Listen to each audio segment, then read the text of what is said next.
Jeffrey Karp, Justice of the Superior Court, now sitting in Lawrence within and for the county of Essex. Do I hear, give your attendance, and you shall be heard. God save the Commonwealth of Massachusetts in this most honorable court. The court is now open. Please be seated. Good morning, Your Honor. Good morning. March 24th, 2026, Courtroom 2, Lawrence Superior Court. The Honorable Justice Jeff Karp presiding. Calling the criminal matter of Commonwealth versus Kelsey Fitzsimmons, docket 2025, 77 CR 311, scheduled today for continued jury waive trial. Could counsel please identify themselves for the record? Good morning, James Gubitosi. Good morning. Good morning, I'm Marina Moriarty. Good morning. Morning, Your Honor, Martha Cooley, representing the defendant, Kelsey Fitzsimmons. Good morning. Good morning, Ms. Timothy Fitzsimmons. Bradle, Kelsey Fitzsimmons to my right, and thank you again, my paralegal Courtney Healy to my left. Good morning. Okay, you folks can have a seat. And I want to apologize to everyone for running a bit late. I wanted to do some last-minute research on the motion for a view. And wanted to talk to you folks about it. So paper 88 is the defendant's motion for a view. And I guess at this point, is the defense still seeking a view? Judge, we haven't had any progress on the other end of it. Excuse me. At this point, I am satisfied with your discretion. If you would like a view, we'll do it. I did file the motion. If you feel that at the close of the evidence you would like a view, we'll make it happen. Okay, well, let me just tell you my present thinking. So, and I think some of this you're implying, so I don't think I'm patronizing you by any means. No, Your Honor. So I was told at sidebar yesterday that Ms. Fitzsimmons no longer owns the home, and it belongs to a it is now owned by a third party. So has the defense been in communication with the current owner? Not the owners themselves, some representatives, Your Honor, and it's just honestly kind of getting a little bit of passive resistance about it. Okay. All right. So just to point out, and this is why I was running late, I was trying to remember there was a case from a couple decades ago, I think, Commonwealth versus Mattis, which goes through the procedure under circumstances where none of the parties have, a party seeks access to someone's home for purposes of a view, and essentially my memory is, and just a quick look this morning, is that it's kind of a Rule 17 circumstance where the homeowner would need to be summoned, given an opportunity to be heard about whether we could go in there. This issue a lot of times doesn't come up because a lot of times the Commonwealth has either the scene is a public place, or the Commonwealth has had the ability to I guess to reach out to the owners and make that work. But the Commonwealth is not seeking a view. They have the burden of proof. And I guess my position at this point is neutral. I would, if the defense wants a view and you're able to set it up in a timely manner, Commonwealth, if the defense was able to set up the view, in other words, reach out and do the legwork that the Commonwealth usually does, is the Commonwealth opposed to it? No. Okay. Will the Commonwealth and your resources help us? Of course. Okay. Thank you. So we have. So I'm just going to leave it to you, Mr. Bradle. I just don't want a last-minute decision because we need to. Mr. Ruane especially needs to make plans for transportation, et cetera. So I just don't. It seems to me that as for whether I need it or not, I think it's not my place to say. I know I did, in fairness to both sides, I did say that yesterday. and after thinking about it, I don't think it's my place to say. The Commonwealth has the burden. The defense has due process rights, as well as many other constitutional rights, and I'm open to accommodating a view. Thank you very much, Your Honor. Just let Mr. Ruane know sooner than later. Very good. Okay. And we wouldn't, I could just tell you now that we don't want to, force these people to do it. We don't want to get into a Right. thing with it, but I can tell you this from my perspective. Here I am talking again out of both sides of my mouth, which, from my perspective, it arguably is less helpful where the items in the bedroom or the layout and even like the bed and all that aren't the same. And I can get I get a sense that this is a pretty narrow stairwell, et cetera. But in any event, I'll leave it to you folks. You folks are better at doing your jobs than I am. we'll take one more, we'll reach out one more time, see where it goes, Okay. and we'll advise the court by the end of the day. Okay, no Thank problem, no problem at all. And other than that, I think we left off with Officer Noonan. I'm sorry, were you going to say something? No, I just had 2 more questions for him, and then For him, okay, all right, that's fine. So we left off, we're near the end of direct examination of Officer Noonan. He can be recalled.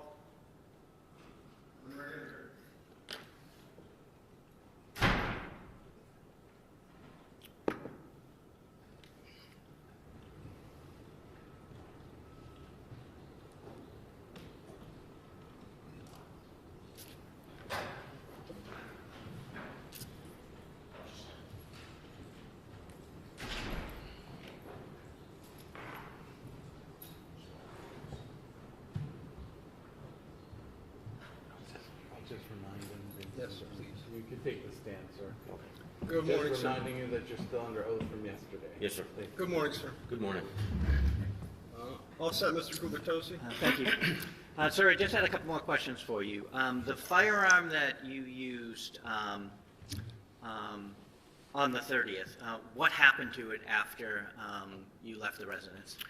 So I secured the scene, and then once more officers showed up, they relieved me, and the chief had me walk with him to his car, and he took my firearm and he gave me his. You talked about Kelsey Fitzsimmons. Do you see her in the courtroom today? I do. Can you point to her and describe an article of clothing that she's wearing? She's wearing a sweater. May the record reflect she has identified the defendant. Yes, it may. Thank you. I have nothing else. Okay. Cross-examination?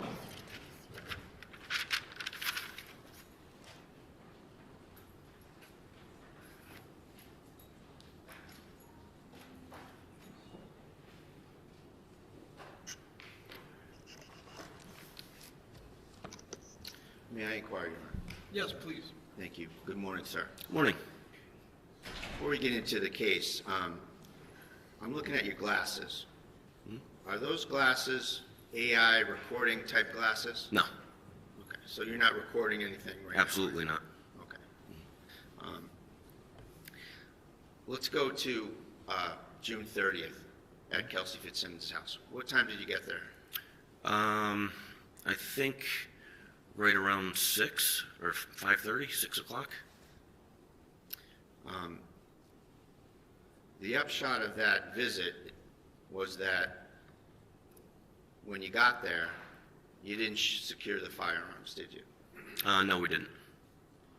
And you, collectively, meaning the three of you, you brought the guy getting the restraining order to the person he claims he's in fear of, correct? I wasn't aware that Justin was en route. That was Lieutenant Daly when he made arrangements with Justin. So you're saying that Aylaian. was, sorry, finish your answer. Justin Aylaian. That was your, that was not your part of this incident? No, it wasn't. Okay, and you're saying that, oh, sorry. Excuse me one moment.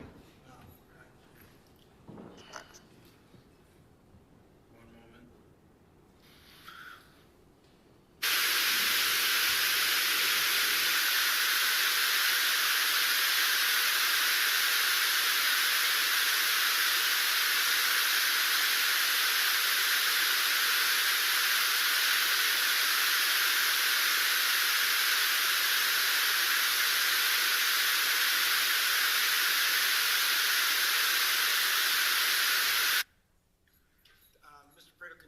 second? Sure. I want the jury box to be empty, so I just want to have the gentleman move. Thank you. Sorry about that, sir. We'll make room for you.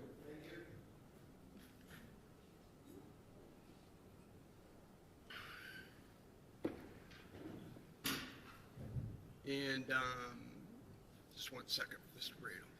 All set, Mr. Brado. I'm sorry to interrupt you. No problem, Your Honor. Thank you. So, when did you become aware that Justin Aylaian was coming to the house? I wasn't aware.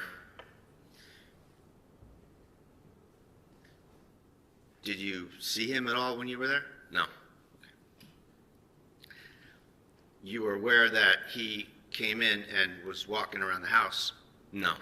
You were not? No. Okay. You go upstairs with Kelsey and with Officer Houston, correct? Yep. Officer Houston leaves to see who's coming in downstairs?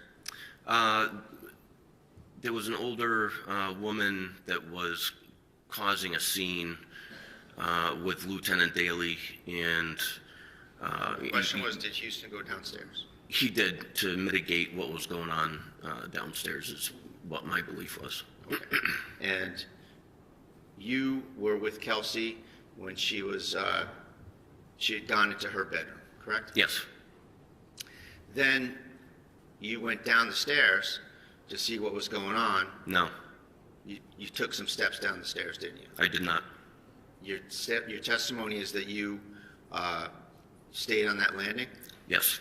Okay. Isn't it true you left Kelsey alone in that room for a period of time? No. Okay. You're serving an order on someone who's your colleague, correct? Correct. It's fair to say that this restraining order service isn't exactly going by the book, is it? And from my past experience, it is. Well, the guns are floating around out there. Actually, Kelsey had stated the guns were downstairs in the basement in the safe. I didn't ask you what she stated, did I? Continue. Thank you. So, the guns are still floating around. You're serving a colleague. The guy comes to the house who's got the order. It's fair to say this isn't exactly a garden variety service of a restraining order, is it? That's inaccurate. It's inaccurate? Yes. Okay. And this is just another day for you? No, it's not. So in fact, you were working, right? Mm-hmm. Yes. You get a call from Houston. Yes. He tells you what the plan is, correct? Yes, he said that, I didn't ask you what he said. okay. He told you what the plan is, correct? No. He asked me to meet up with him. He told you that Kelsey's ex-fiancé got a restraining order and that you had to serve it, get her firearms, and get the baby, didn't he? Not on the phone, no. And you said to Houston on the phone, whatever he said to you, your answer was, sounds good, right? No. That's not what you said. I don't remember what I said to him. Okay, well, that's what you told the grand jury, isn't it? Objection. Okay, overall, Misstating what he told the grand jury. well, you can restate during redirect. We'll get to all that, Your Honor. We'll circle back And I on all prefer this. that both sides show a witness what they're referring to when they're trying to. I will, Your Honor. Thank you.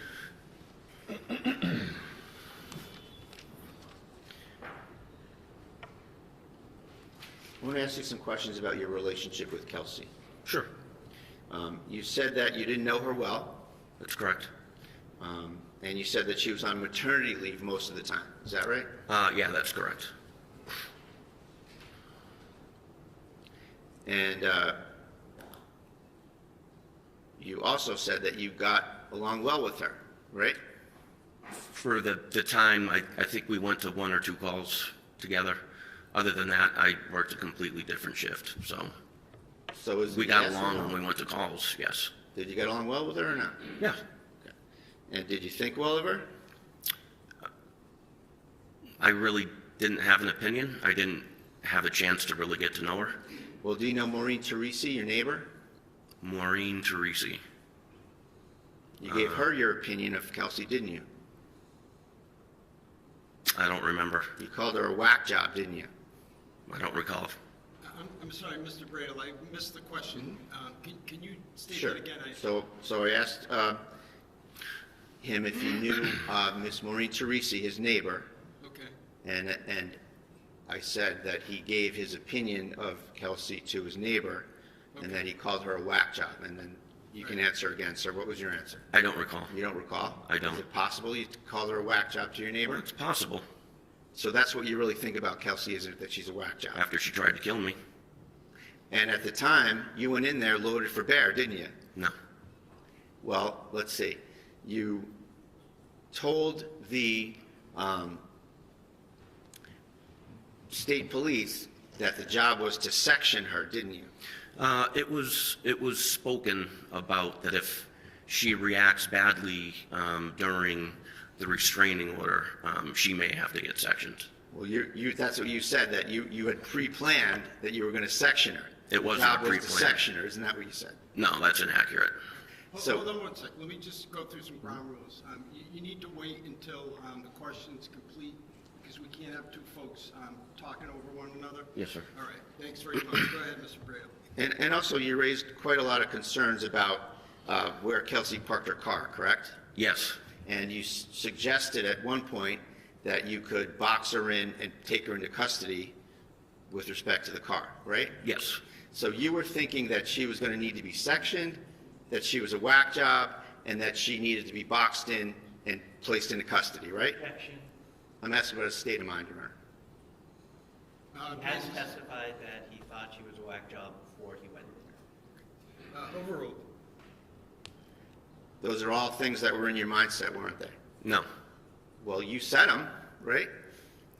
No, that's inaccurate. Sectioning her, It was brought up by my lieutenant that she may have to be sectioned and you told the state police that part of the job was to section her.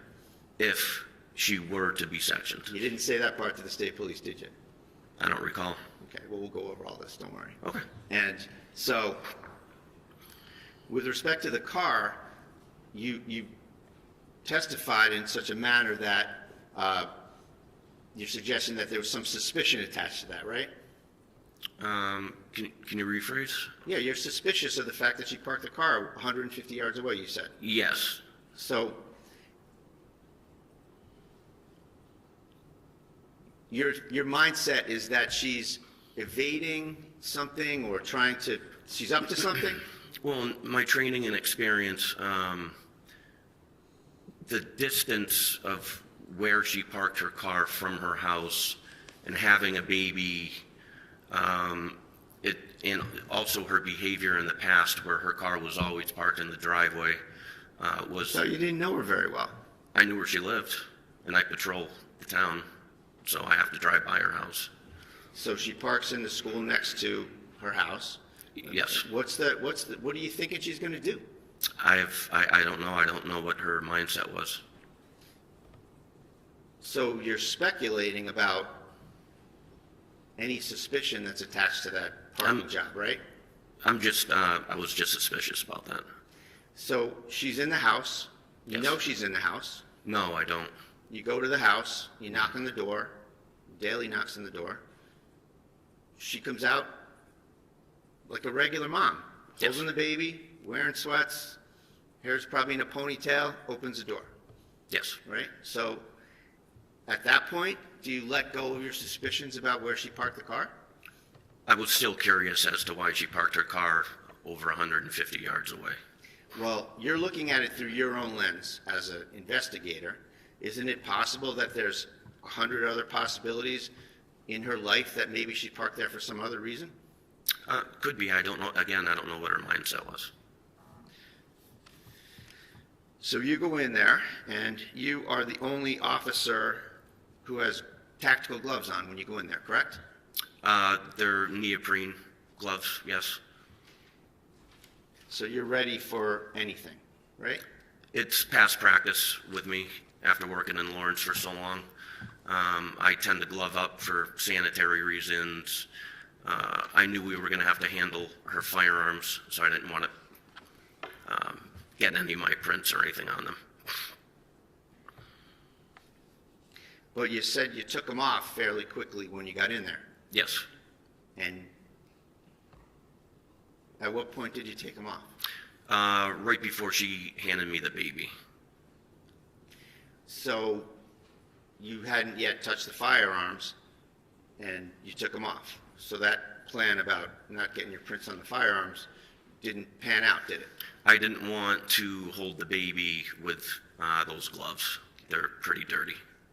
And while we're talking about holding the baby, it's fair to say that Kelsey Fitzsimmons, with 3 cops standing there, had her baby, and she's the one that chose to give it to you.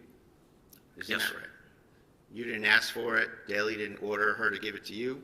She, with whatever her mindset was, chose you to take her baby. Isn't that right? That's correct.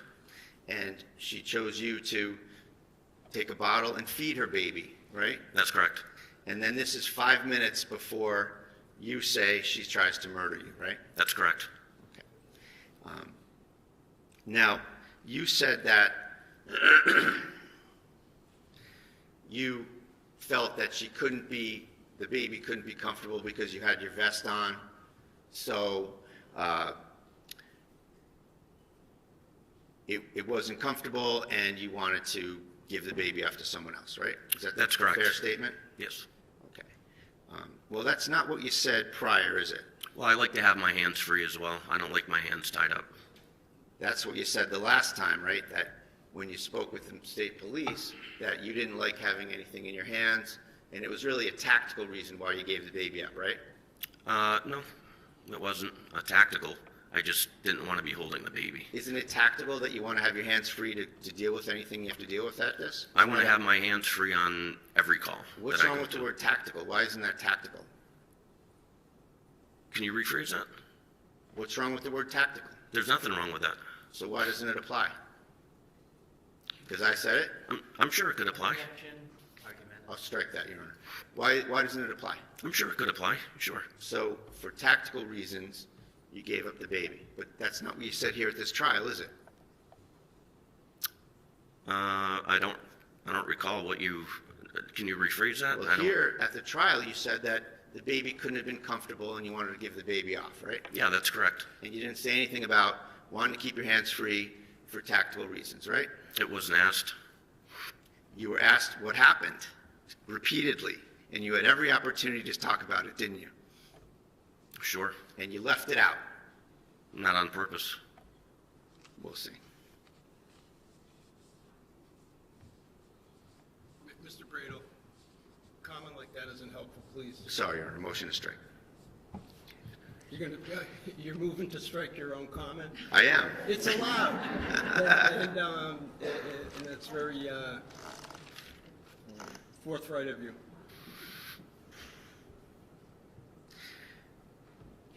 Can I just have a moment? Yeah, take your time.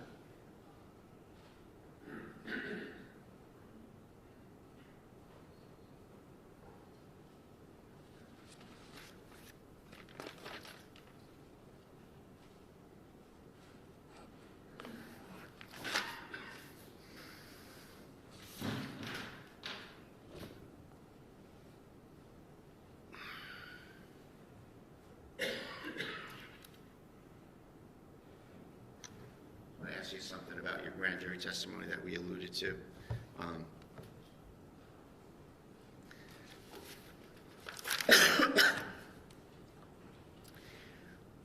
So your testimony here was that you didn't get the whole plan from Officer Houston on the phone, right?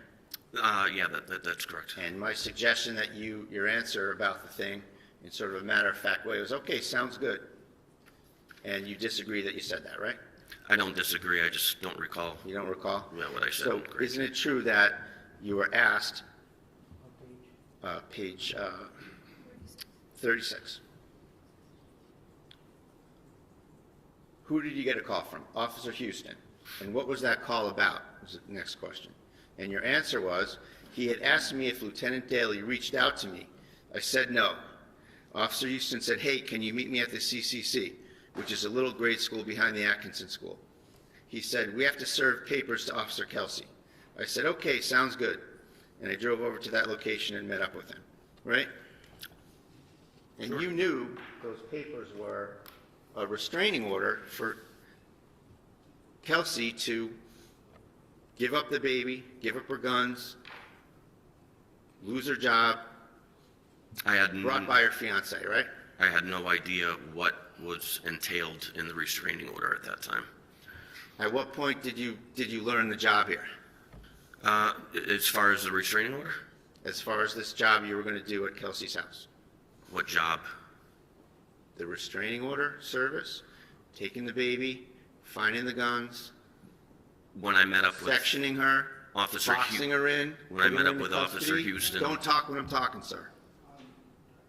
Sorry. Hold on. Let's not argue back and forth, and just ask your questions. If you just wait to answer until he's done. If you can restate, thank you. Sure. So you asked me what the job was. So my suggestion is that the job is serving the restraining order, going to get the baby, finding the guns. You thought about boxing her in and taking her into custody. You thought about sectioning her. That job. When I met up with Officer Houston behind the CCC.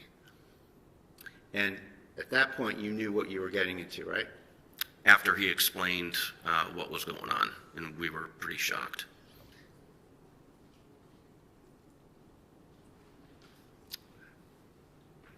In all of the statements you've made prior to being here yesterday and today, you've never said that you were pretty shocked about anything, have you?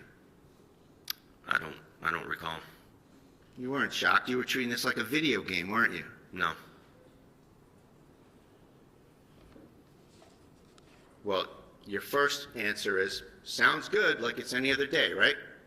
As to meeting up with him behind the CCC. Yep, sounds good. I'll see you there. Sounds good to meet up, okay.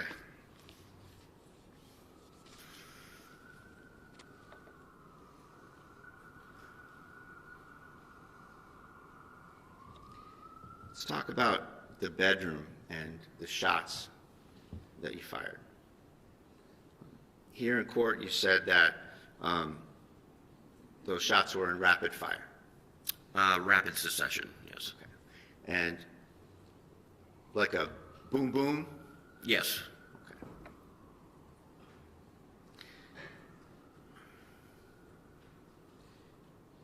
Now, that's not what you said to the state police, though, is it? That was 8 months ago, right around there. I don't recall. I said I shot twice, possibly. You told the state police that you pulled the trigger. This is 1232 in audio. You told the police that you pulled the trigger once. You said the word once. And then you said, I kept giving commands. And then you said, I pulled the trigger again. That's a completely different scenario than 2 shots in rapid succession, isn't it? As far as the time frame, I was trying to recall the event as best as possible. But, rapid succession, you pull the trigger, pull it again. Yes, I pulled it twice.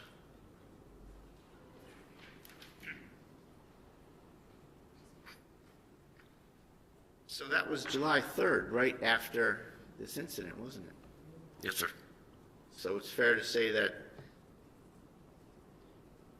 talking then is it's right after the incident, and now you're here in court.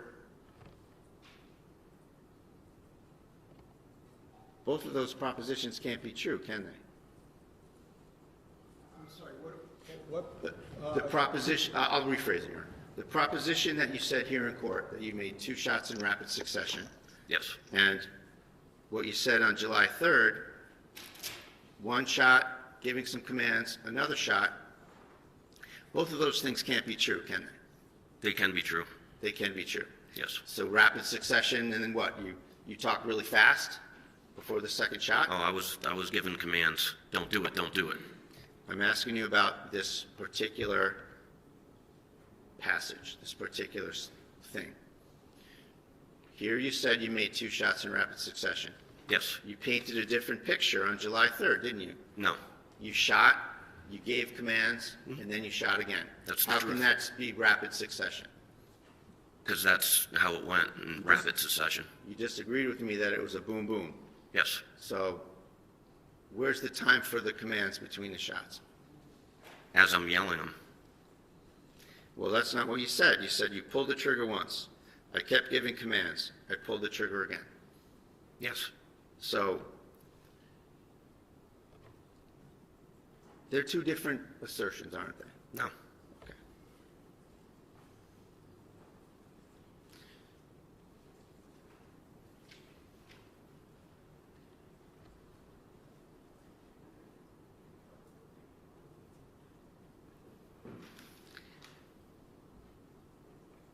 You gave a statement on July 3rd to the state police, right? A recorded statement? Yes. You testified yesterday and today. What was your preparation like for this case? To come in here and testify? I met up with Mr. Gubitosi, Attorney Gubitosi, How many times? I believe twice. And when when were those meetings? One was recently, I think last Thursday, and the one before, I can't remember. And when did you start prepping your testimony? On this past Thursday. Well, you probably started prepping your testimony about 5 minutes after the shooting, didn't you? No. When was the first time you were questioned about what happened? I think July 3rd. So everyone left you alone until July 3rd? Yes.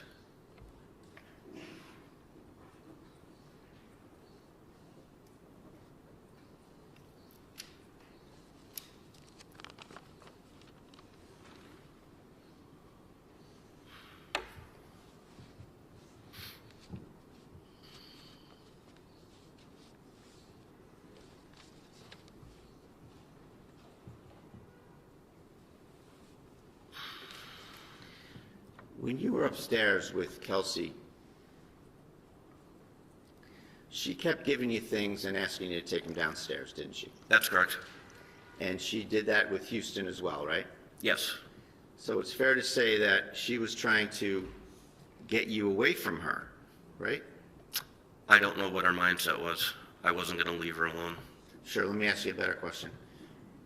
The effect of that would have been, if you took things downstairs, that you would have left her. Yes, that's correct. Okay.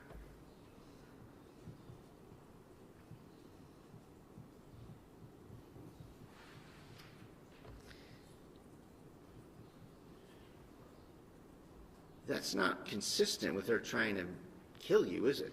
She's trying to get rid of you. Can you ask that question again? The fact that she's trying to remove you from the area where her gun is not consistent with her trying to kill you, is it? At that point, no.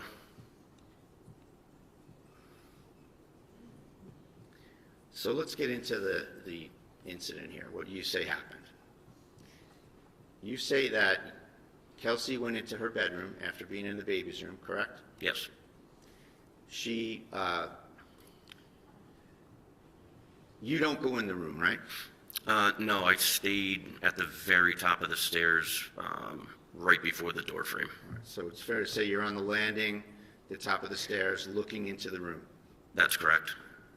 And the room's got a lot of furniture in it, a lot of things everywhere, right? Yes. So you say that Kelsey has a change in her demeanor, right? Yes.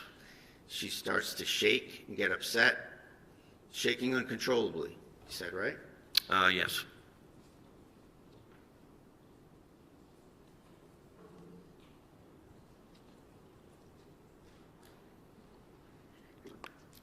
Then she lunges. Yes. She's on her knees. She was, I believe, on her right knee. You said that she pushed off her left leg and lunged, right? Yes.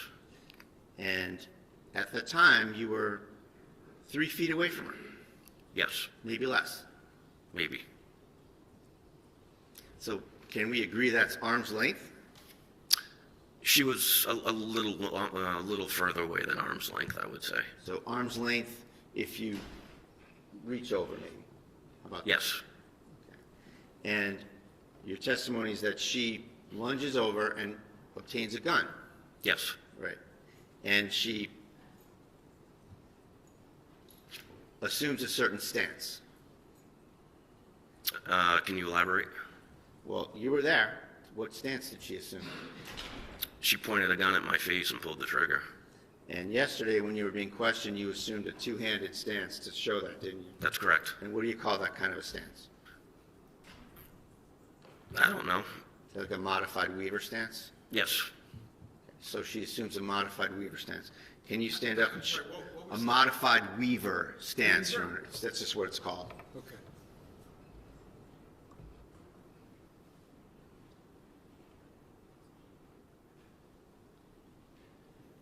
Can you demonstrate to us what a modified Weaver stance looks like? Do you want me to stand up and show you? Sure. So are you asking him just in general? Just to or- show the stance in general first, yes, Judge, thank you. So she grabs it, comes up, pulls the trigger.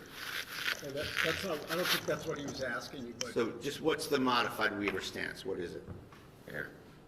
And can you describe it? What are you doing when you do a modified Weaver stance? Strong side. Strong side. All right.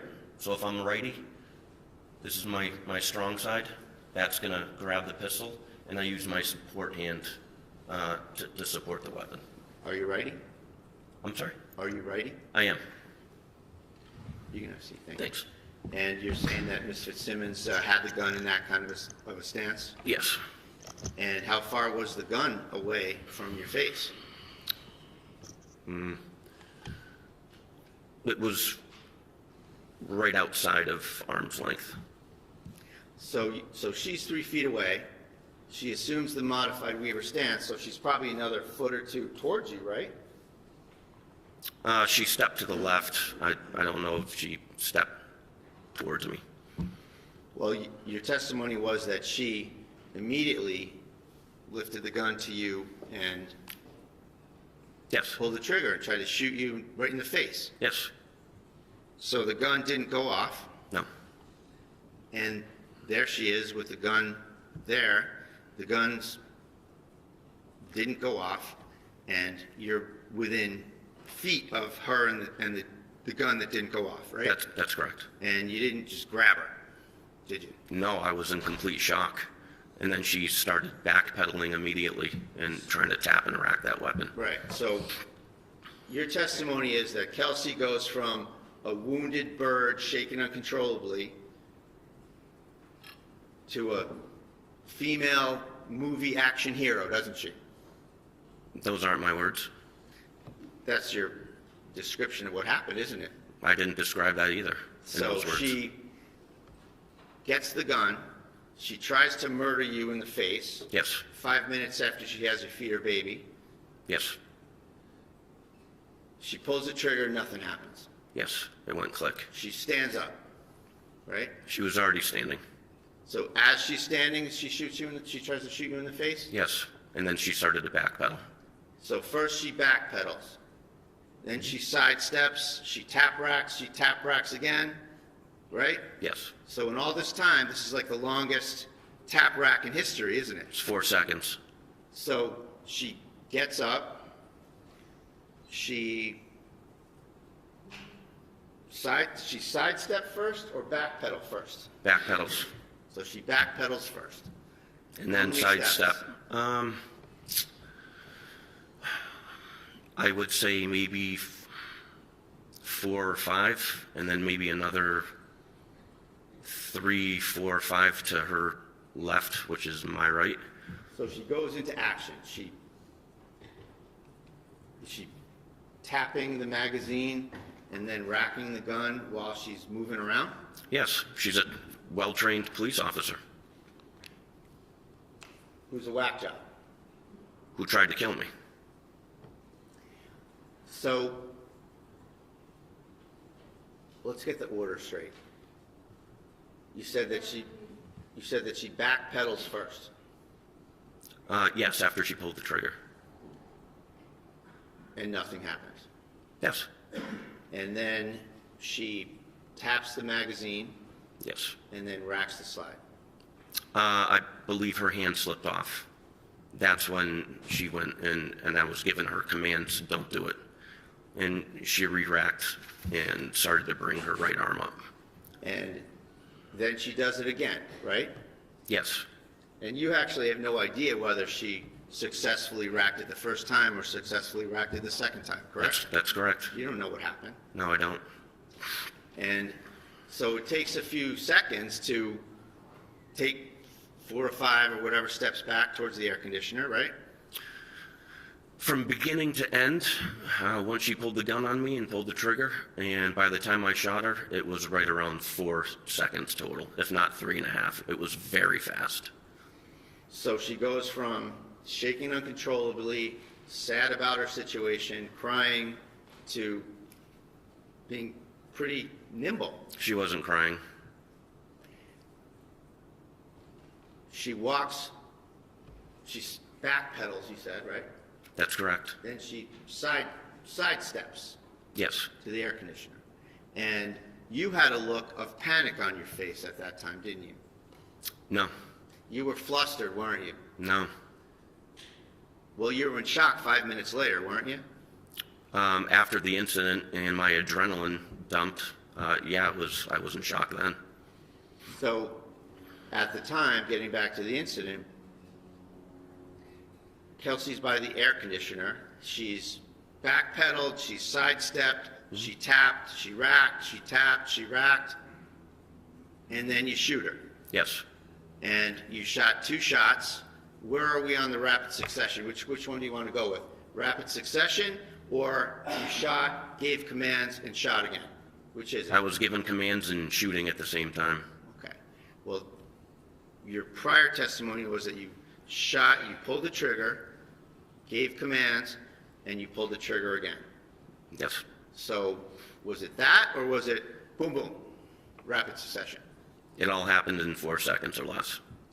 So you're a very well-trained SWAT officer, yes? Yes.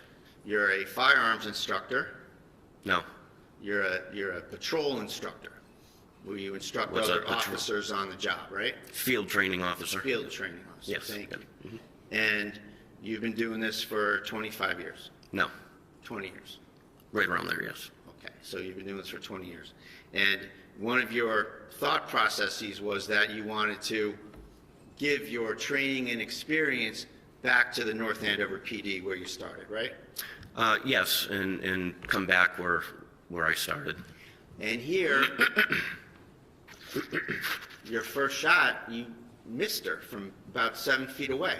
I did. It was longer than 7 feet. It was at that point about 15 feet, 15 feet. I would say. Do you have any measurements on this? No, but if you remove the bed and you were to walk diagonal from where I shot, it was probably around 15. So the first shot you missed her and you hit the air conditioner. Is that right? Or do you I know? didn't. I didn't know where it went. Okay. And the fact is that we have only one spent projectile in this case, right? I'm sorry. We only have one spent projectile in this case, correct? I don't know what state police collected. You weren't curious as to any of the paperwork or anything that happened in the case? I believe they told me that there was one on the bed and one on the floor, I think, but I don't know where that one projectile comes from. Did you know that there was one in the curtain next to the air conditioner? No. Have you looked at any photos from this at all? Some, yes. You didn't know that? Nope. May I approach her? Yes. Just a photo. Yes.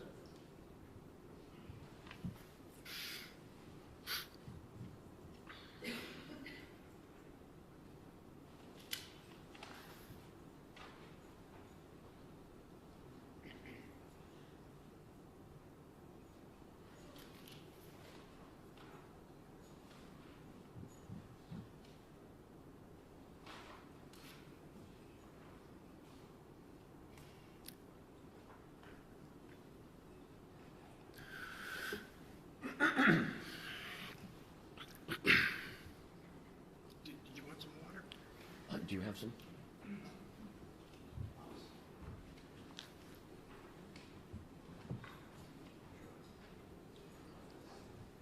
Thank you, sir. We'll get it for you. All right, I appreciate it. Thank you. Thank you.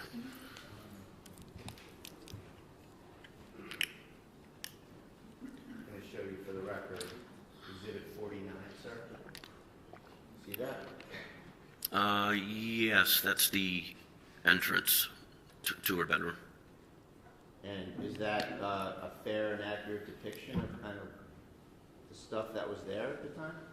I didn't see any of that at the time because I was facing forward. That's a completely different angle. Well, that's the area where you say that she lunged to, right? There, yes, that would have been my left. Yep. Now, at some point, there was a safe there, wasn't there? A green safe. I have no idea what was there. Didn't you speak with Officer Kaur at the scene? Yes, I did. And Officer Kaur, you said that you ordered him to do something. You remember that? I did. You ordered him to take the gun and get it out of there? Secure it. And what were you doing at the time you ordered him to do that? Rendering aid to Kelsey Fitzsimmons. So you're over by the bed. He would have had to go in that area to get the firearm and secure it, right? So I placed the firearm. You can't see the right side of the door frame. So if you were to walk into that bedroom and look right, there's some sort of, I don't know, nightstand or something. I put the weapon right there.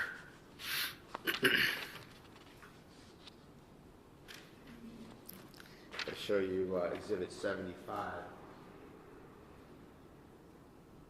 Is this the... Oh, it's the white, yes, that's it. Is that where you put the firearm? On top of that. Now, let's I'm just sorry, go... that's exhibit what? 75, Your Honor. Thank you. So, let's talk about who touched the firearm. So Daly picks up the firearm, right? Yes, And the firearm was under Kelsey's leg, correct?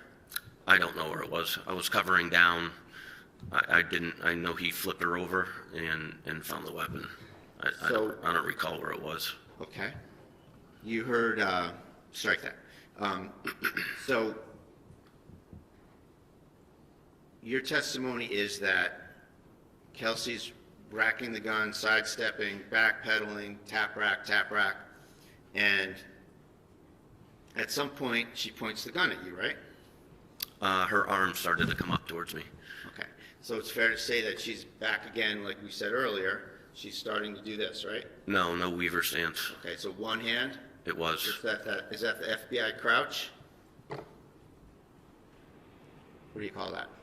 Is that A one-handed. okay? It's not called the FBI crouch? I've never heard that term. Okay. So she starts to point the gun at you. So we agree then that the gun is out in front of her, right? It was in the upward position. It was coming up towards me. When I fired my second round, I saw her kind of buckle, and she lowered her weapon, and I stopped shooting, and then she went to the ground.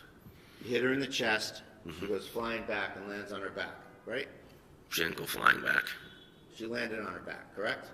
She went down to the ground. I don't know which way she went. I think she crouched over. Well, you knew she was on her back, didn't you? I don't remember. As far as that goes, that's kind of a blur. So the idea that she's got the gun out in front of her, she falls on her back. If the gun's underneath her, is this some sort of a magic gun? I don't know where you're getting at. Doesn't it make sense that if the gun is out here and she receives a force of a 9mm bullet pushing her back this way, how does the gun get all the way behind her and under her leg? I have no idea. It's the way she fell. So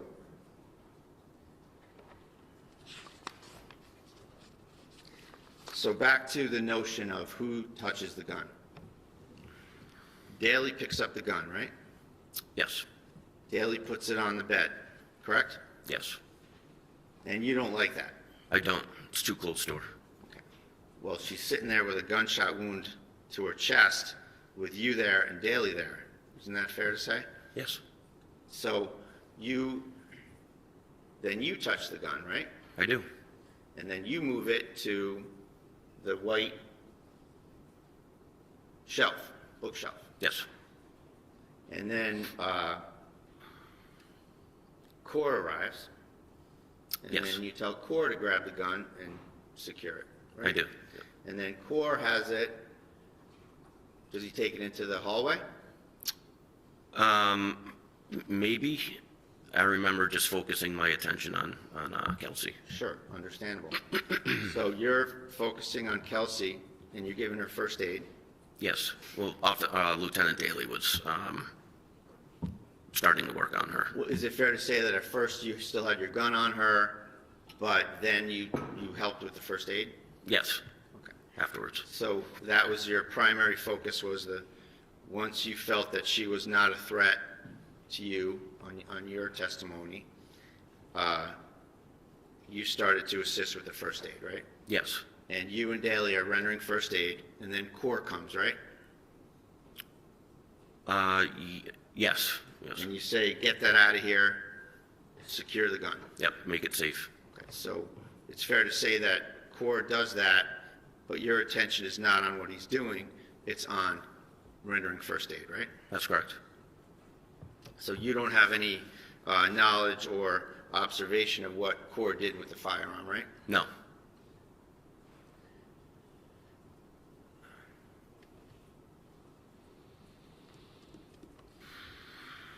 At some point, are you aware that Core takes the green safe and the firearm out into the hallway? I didn't see him do any of that.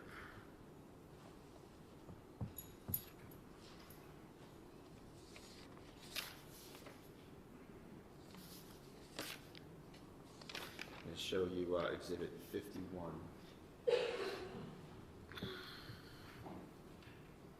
Do you recognize that? Yes, I do. So Exhibit 51 is the left side of the door frame where you say that Kelsey lunged, right? That's correct. Is that how it looked when she lunged over there? I didn't see that when I was in the hallway. Do you know anything about that shoebox with the orange lining? I have no idea. Do you remember seeing that chest with the brown leather trim on it? I thought it was an end table when I walked out of the room. Do you think that the gun came from any of those areas there? With how quick she grabbed it, I think it came from that box, but I don't know.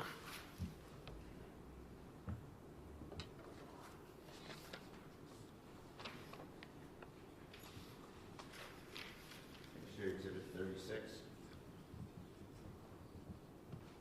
That's a picture of the stairway, right? Yes, It's pretty narrow.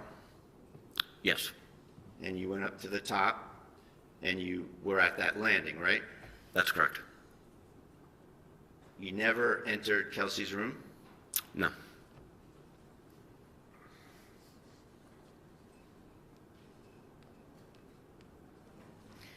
So you said that you were shocked that Kelsey was quickly grabbing a gun and putting it in your face, yeah, absolutely. and you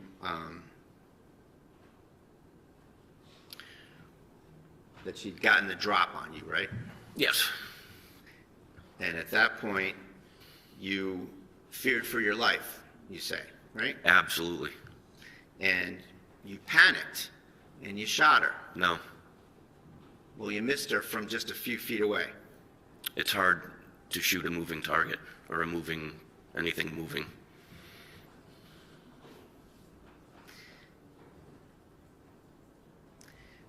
Are you aware of the Post Commission? Yes, And you know that the Post Commission has issued regulations that are in the Code of Massachusetts Regulations? Yes. And you know that it's prohibited to use deadly force on a person who is exhibiting a danger only to themselves. Absolutely. And you knew that on June 30th, 2025, didn't you? I've known that since I graduated the police academy in 2006, or even before. Right. And you went in there thinking that Kelsey was dangerous and had guns and you might get into it, right? That's inaccurate. And that's why you had your gloves on, isn't it? No. You were ready to get wet. No. I'm sorry, ready to get what? Get wet, Your Honor. And that's when you had to adjust the narrative, isn't that true? No. So you're going to maintain that you got into a gunfight with somebody who was your colleague, right? Yes. Who had just given you her baby to feed 5 minutes earlier Yes. of her own volition. Yes.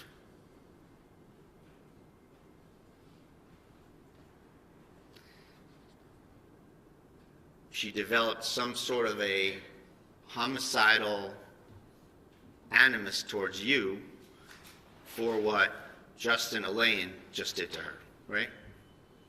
I don't think it was unbeknownst to me. I didn't know Justin was in the house. I think I was standing in her way for her to get downstairs and kill Justin.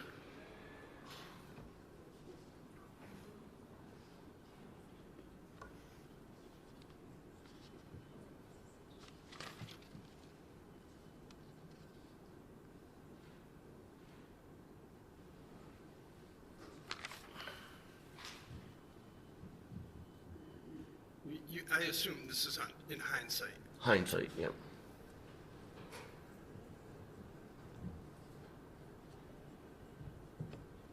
If I could just have one moment, please, Your Honor. Take your time.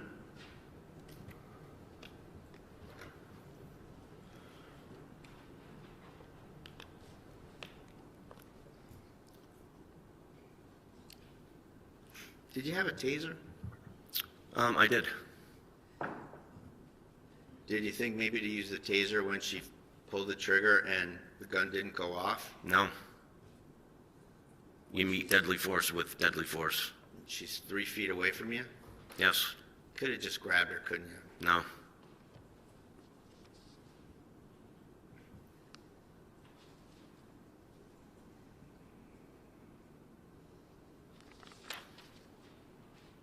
And if there was deadly force, you wouldn't have stopped at 2 shots, would you?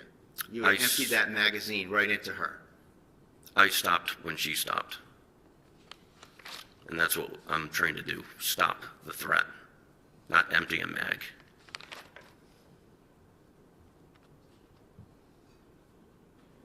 What were some of the things that she asked you to bring downstairs? I think there was a basket of books, and I believe some clothes. I think she put him in a car seat. What did you say to her when she asked you to bring him downstairs? I said, we'll deal with that later, and I put him down.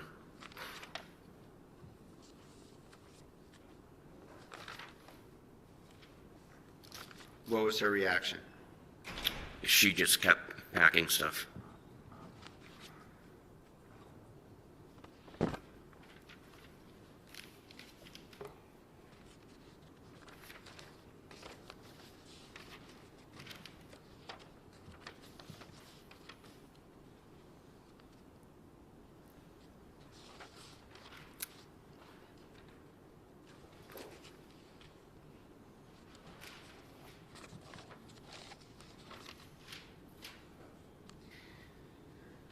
So you said that you were, you started your career in the North Andover Police Department, correct? That's correct. And you left for the Lawrence Police Department in what year? 2011. And then you were on the SWAT team from 2019 to 2024, correct? That's correct. And that you left North Andover to get a faster pace, right? What do you mean by a faster pace?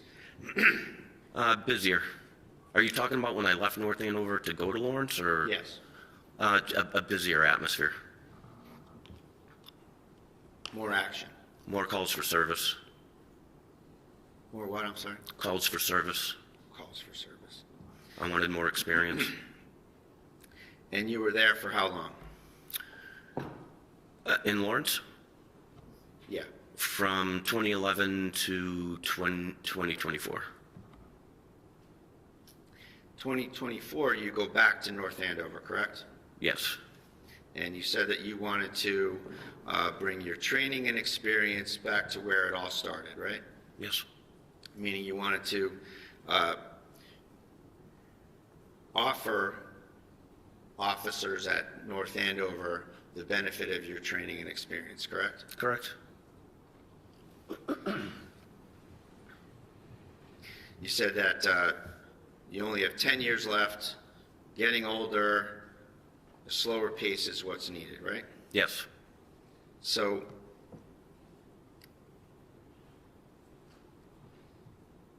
is it fair to say that the stress of a busy urban department was getting to you? No. Well, you did tell Kelsey that you had PTSD, didn't you? Absolutely not.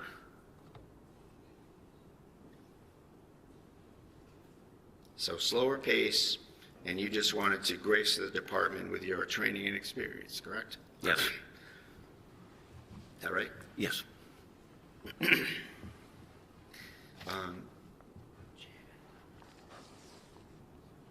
Judge, I told counsel that I would ask for a sidebar before the next topic. Your Honor, we're back on record on the Kelsey Fitzsimmons matter. All counsel and the defendant are present. Okay.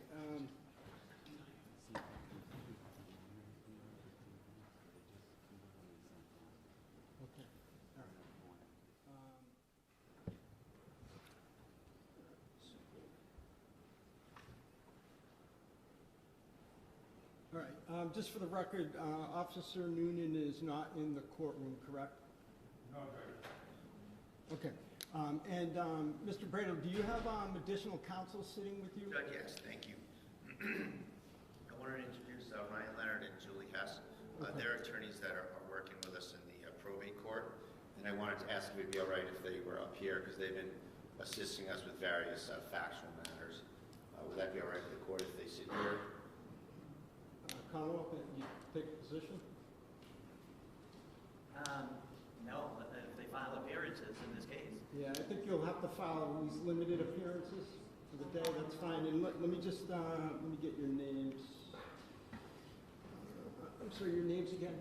Julie Hess, H-E-S-S. And you? Ryan Leonard, L-E-O-N-A-R-D. Okay, welcome. Thank you. Thank you. All right, so let me just discuss what we were, or just raise what we were discussing at sidebar. So Mr. Brado came to sidebar, asked for permission to explore three areas on his cross of Officer Noonan. The Commonwealth reminded me that this topic or topics are addressed in a motion in limine that the Commonwealth filed prior to trial that I deferred ruling on, which is paper 62, Commonwealth's motion in limine to prohibit questioning regarding current duty status. Mr. Brado, let me just start by paraphrasing what I think the three areas are. Yes, sir. And then you can tell me. You wish to explore three areas on cross with Officer Newman on the grounds that the areas could show or do show that he was offered promises, inducements, or rewards for his testimony, right? Correct. That's the theory. Yep. The first being, generally speaking, that he was not drug tested after the shooting. Is that what you're Correct. saying? That's Okay. right, Your Honor. And it you're, was and a- you're, I'm sorry? It was a town policy, it's a town policy that after there's a serious incident, that the town would drug test the officers involved.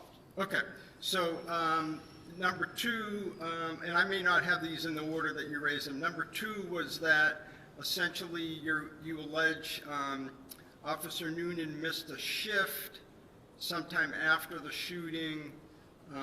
Perhaps it was, let's say, medication related, generally speaking. And number three, that Mr. Noonan, strike that, Officer Noonan allegedly was placed on administrative leave, but allowed to work details, and that you believe that to be in violation of some policy or CBA or Yes, Your something. Honor, you're either a policeman who can work, or you're a policeman who can't work, and you can't be performing details in uniform as a policeman, Okay. calling around on critical incident leave because you can't work. All right, so generally speaking, we did address some of this pre-trial in the sense that there was a Rule 17 motion, or motions, right, by the defense to get Officer Noonan's IAD files from Lawrence and North Andover PDs, which I believe Officer Noonan agreed, which is really unprecedented in my view, agreed to provide a waiver for him to get those. So, Mr. Bradle, so did you get the files that you were seeking, the IAD files? Yes. Okay, and so let's just go through each point. The first point about the alleged, well, let me say this, is I stand by what I said. The Commonwealth argues that these areas or these questions, strike that, that there's no view of the evidence that could show that any of these three things would be promises, inducements, or rewards under our rules, because whatever the North Andover Police Department did, they did as a product of their own administrative duties, and has nothing to do with the prosecution team, and there were no promises made in exchange for his testimony. So I'm sure that Ms. Moriarty could articulate that much better than I did, but let me try to cut to the chase. I agree with the Commonwealth, as I said before at the Rule 17 hearing, but I think arguably, and I want to hear you folks, that they could be asked, again, I need to drill down more, but they could be asked to show some kind of bias in the sense that North Andover Police, let's say, allegedly and Officer Noonan are trying to curry favor with one another in lieu of their testimony, in lieu of his testimony here. Okay, let's just say arguably for a moment. But let's just go back now, Mr. Brado. What's your basis for saying that, for alleging that he wasn't drug tested and that there's some policy, or does the Commonwealth concede? The Commonwealth concedes he was a drug tester, but that the Commonwealth's position is that that's not a policy, that there's no violation of any policy, because the collective bargaining unit policy trumps the general personnel policy of the city. And so, in that way, there's no potential promise reward. Can I put something else? Yeah, please, I please. didn't write in my paper as I was Sure. doing it. I think, again, this goes to promises, rewards, or inducements. Officer Noonan provided grand jury testimony and a recorded interview to the Commonwealth days and then in August. And all of these incidents happened well subsequent to that. I understand. And there's no claim that Officer Noonan has substantially changed his testimony from what he stated in grand jury or what he told the police on July 3rd. So again, there's no plausible showing of consideration in exchange for his testimony that has been remarkably consistent since July 3rd. Okay. What do you say to Is that? remarkably consistent? Yes. Okay. So I don't think that's really the issue right here. No, it is, because the Commonwealth raises a good point. So even on Take a even crack on at well, the even other on, side of it. No, even on my theory, and just give me a moment. Sure. Even on my theory that arguably, let's say that each side, again, not the Essex DA's office or the prosecution team under Rule 14, but let's say the police department and Officer Noonan are trying to curry favor with one another. Ms. Moriarty does make a valid point that there still needs to be some showing that he's changed his story. Sure. I know that's a familiar topic that we all use in this area. Oh, they didn't change their testimony. That's not this, and here's why. This is a reward. It's after the fact. They're giving him rewards for his cooperation to keep him happy, so he does well, so he's economically enriched, so he's treated nicely, and it's a reward. That's why that doesn't apply here, Judge. He is being rewarded for his continued cooperation. It's not the typical one that we often deal with. No, but let me just push back on that. So he's cooperative, but does his testimony? But he gave I think this is what I heard, is he gave a recorded statement to the state police a few days after the shooting, right? So he's being rewarded for cooperation. What, for doing his legal duty? That is, show up when he's summoned to testify in open court? I think the fact that there's a legal duty attached to someone testifying doesn't eliminate the fact that you can be rewarded for what you're doing. You can get special treatment outside the rules.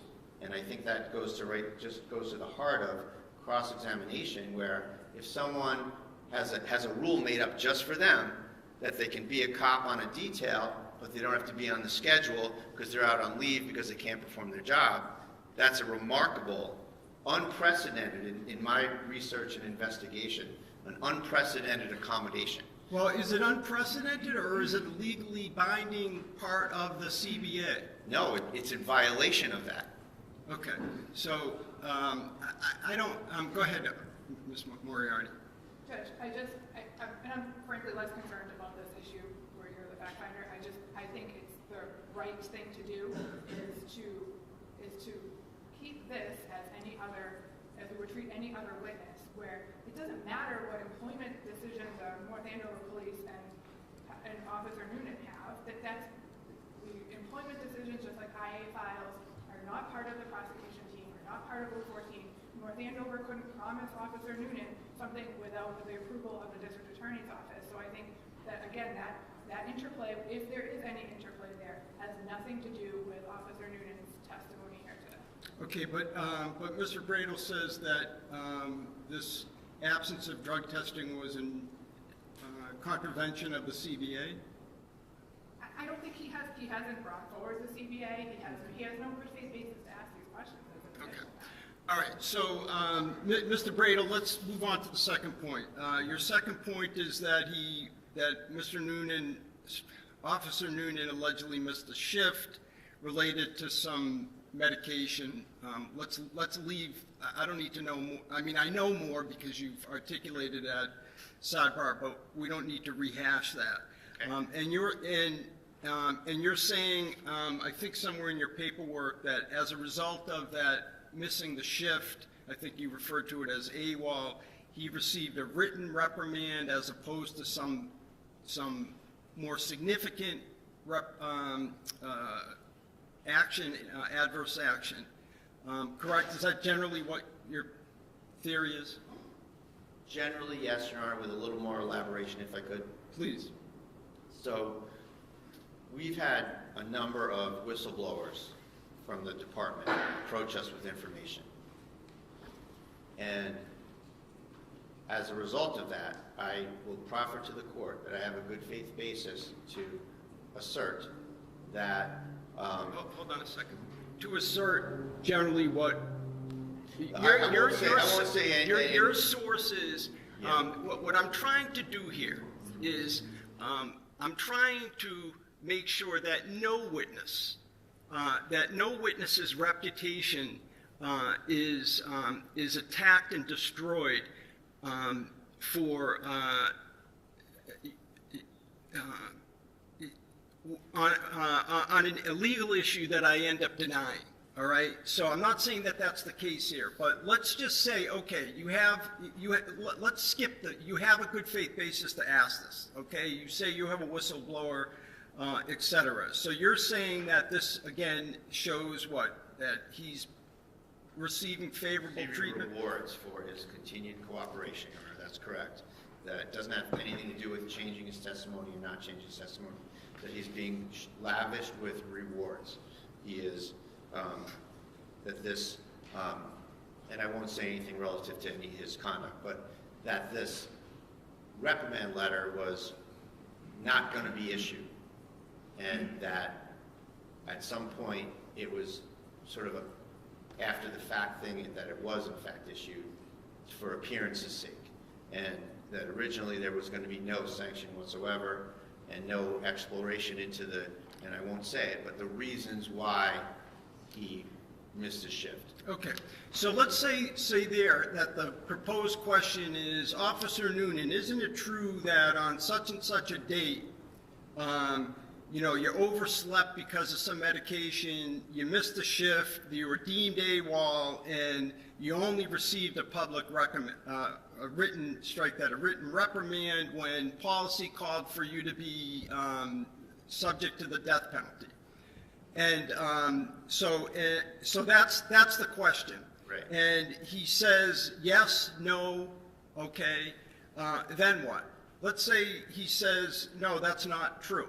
Well, we have the letter, Your Honor, at a minimum Okay. we have that. All right. So, all right. And then the last item is that he was put on administrative leave and allowed to work details in violation of policy.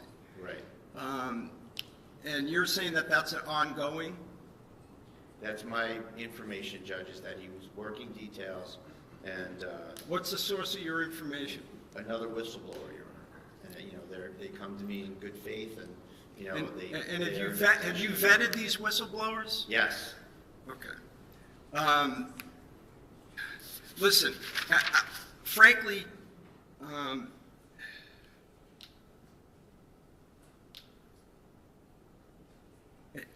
if this was a jury trial, and I realize I'm talking out of two sides of my mouth again, because I said yesterday we're going to treat this just like a jury trial. If this was a jury trial, this would be an easy decision. The decision would be not even close on your proffer, denied. The objection would be sustained. I'm going to allow one question each as to each of these areas. Mr. Brado, you'll accept whatever the testimony is under oath to that answer to that question. I'll just remind you, because I'm reminding you, I'm really saying this for our audience, not you personally, but I'll just remind counsel that questions of witnesses are not evidence. The evidence is their answers. So that's what will be used or could possibly be used in your closing argument. I'm going to allow one question each as to these areas, and you'll have to live with the answer that is provided under oath. Okay? Yes, Your Honor. Okay. And do you need to speak with Officer Noonan about this before he returns Commonwealth? No, Your Honor. Okay. Okay. All right. So he may resume the stand, Officer Noonan.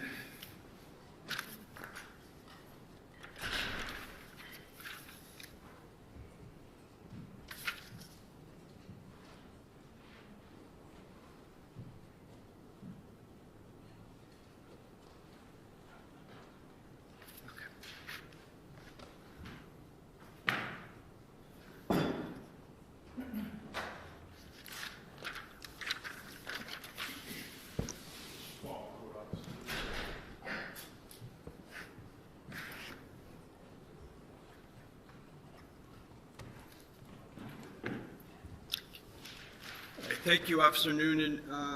Mr. Brado, you may continue your cross-examination. Thank you, Your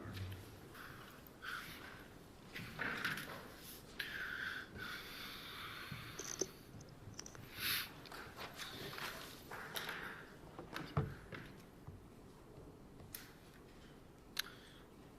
Sir, I want to ask you some questions about some of the treatment you've gotten by the North Andover Police Department since this incident. Sure. Okay.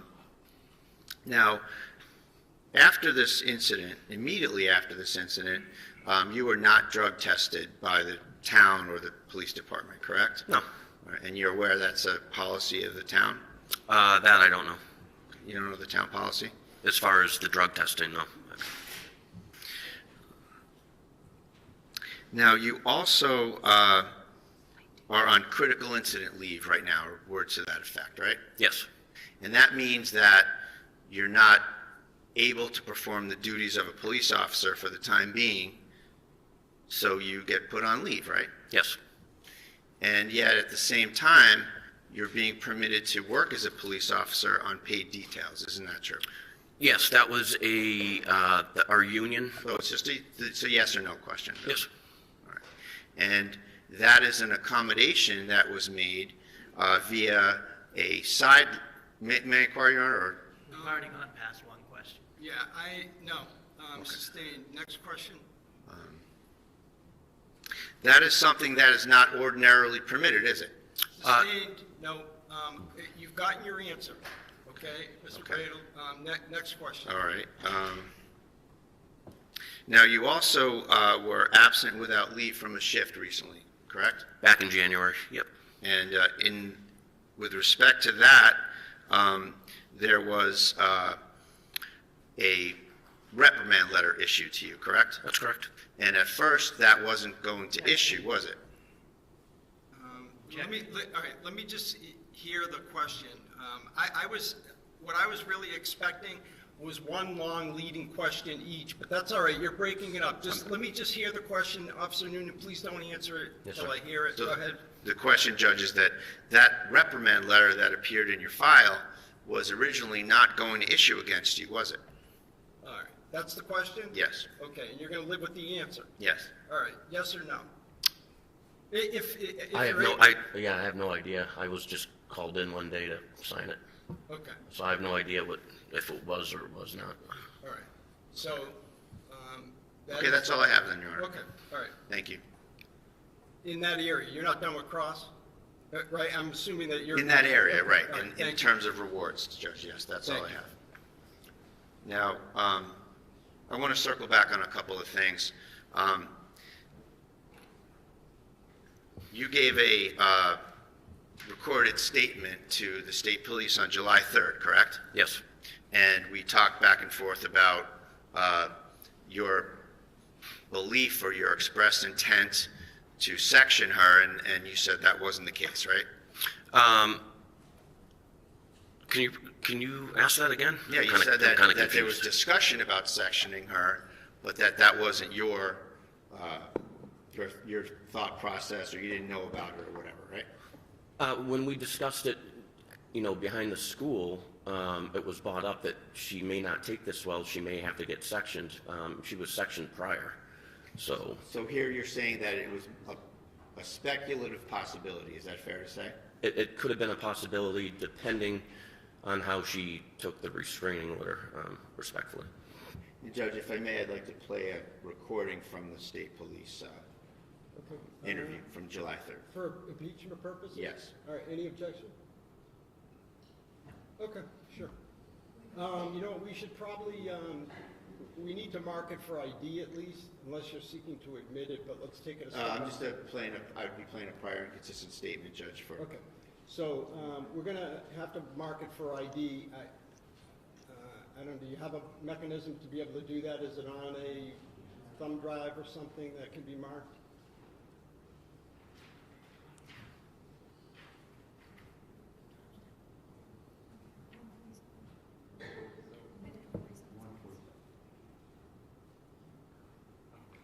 If you're not able to do so today, tomorrow morning, just please bring in the recording that's being played and we'll mark it?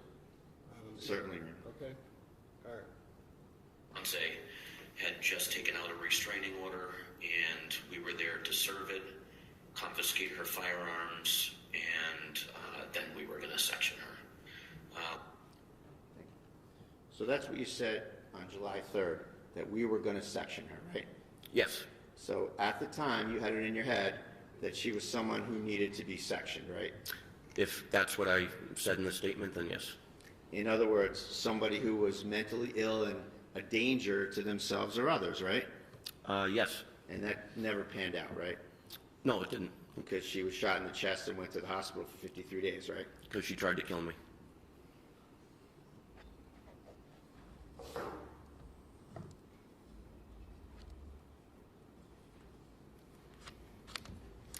Now, I asked you earlier about whether or not you talked to Ms. Fitzsimmons about PTSD type symptoms. You recall that?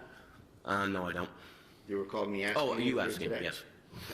And isn't it true that you went on a call with her in August of 2024?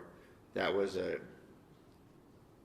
extremely difficult call involving a murder-suicide where the murder was of a baby. Yes, that was horrific.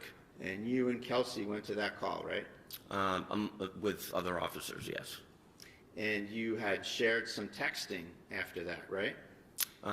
Yes, I was being a senior officer trying to help out a rookie go through a traumatic event. And your phone number, I don't want to give out the phone number, but it's fair to say that you had, Kelsey had your phone number. Yes, I think we were all in a group text. And it's a 978, I'll just leave it there. That's correct. Okay. And so, in that text, you said to Kelsey, relating to your past career,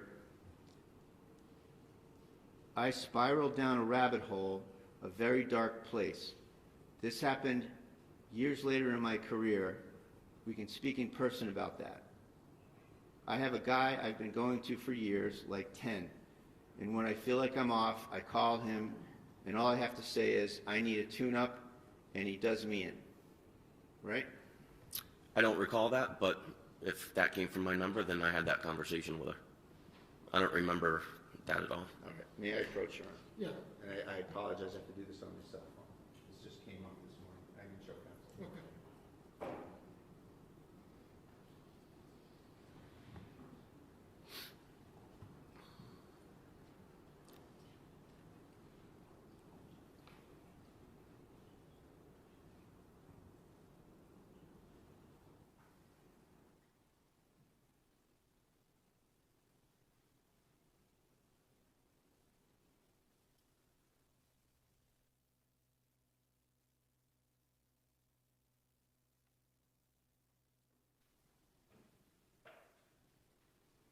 May I approach her? Yes.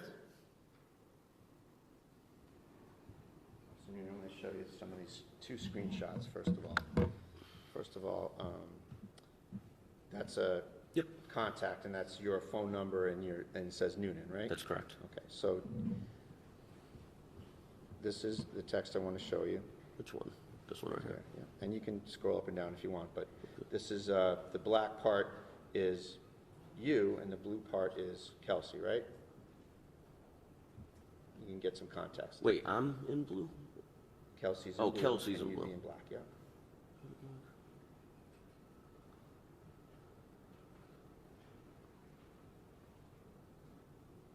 So can I just make an observation? So you asked the witness about this particular text, about essentially that perhaps he had therapy and needed a tune-up, et cetera. Yes. He said, his answer was, he basically is not contesting the Yes. authenticity of that. So what are we doing now? Well, it's tricky, Judge, from where I sit, it's tricky that when a witness says, well, if that's what it says, so I feel like I need to establish that's what it says, that's all. Okay, thanks. And so- Fair enough. And I think I can leave it there. Officer, is that what it says? What Yeah. I Yes, suggested? it does. And so we agree that you communicated that to Kelsey? Yes. And we can agree that that's pretty personal stuff to share with somebody that you say that you didn't know very well, isn't it? Again, senior officer, she's going through a lot. I was just trying to be there for her.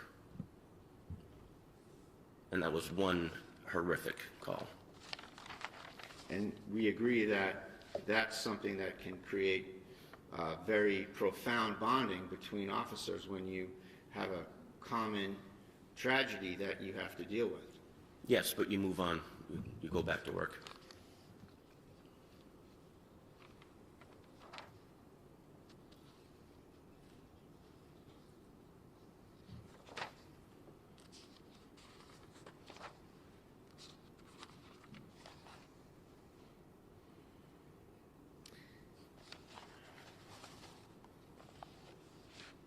I want to go back to the bedroom where Kelsey's on the floor and you stop holding the gun on her. You assist Lieutenant Daly with first aid. Yes. Okay. And you were asked by the ADA, what did she say when she was on the floor? Recall that? I Just don't yes, remember just that. Yes or no, just the context of being asked that. Maybe. Yeah. Okay. And see if this refreshes your memory. You said that she said, it hurts. She said, it hurts. I, meaning you, said, keep breathing. You have a baby to live for. Yes. Right? And that was your testimony about what she said and what you said, right? Yes. And that was the truth? Yes. And that was the whole truth? Yes. Now, when you were interviewed by Attorney Bennett of the CIC investigation, Yes. you painted quite a different picture, didn't you? No. You had something to add that made you look good, didn't you? No. You said to Attorney Bennett,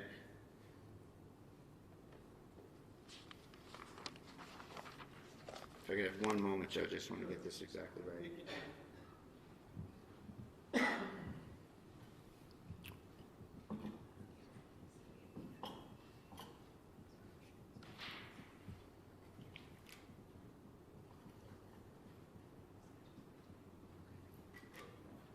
Just need a moment, Your Honor.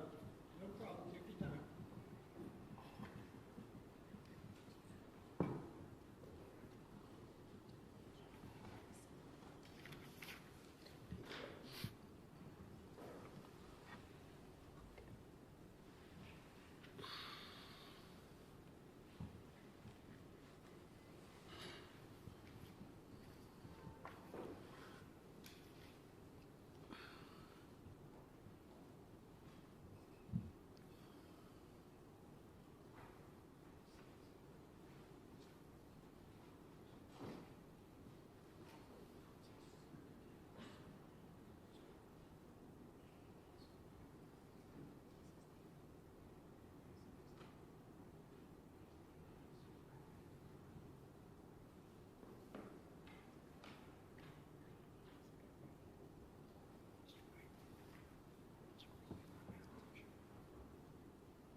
Page 11, counsel. The 80-something page report, 90-page report.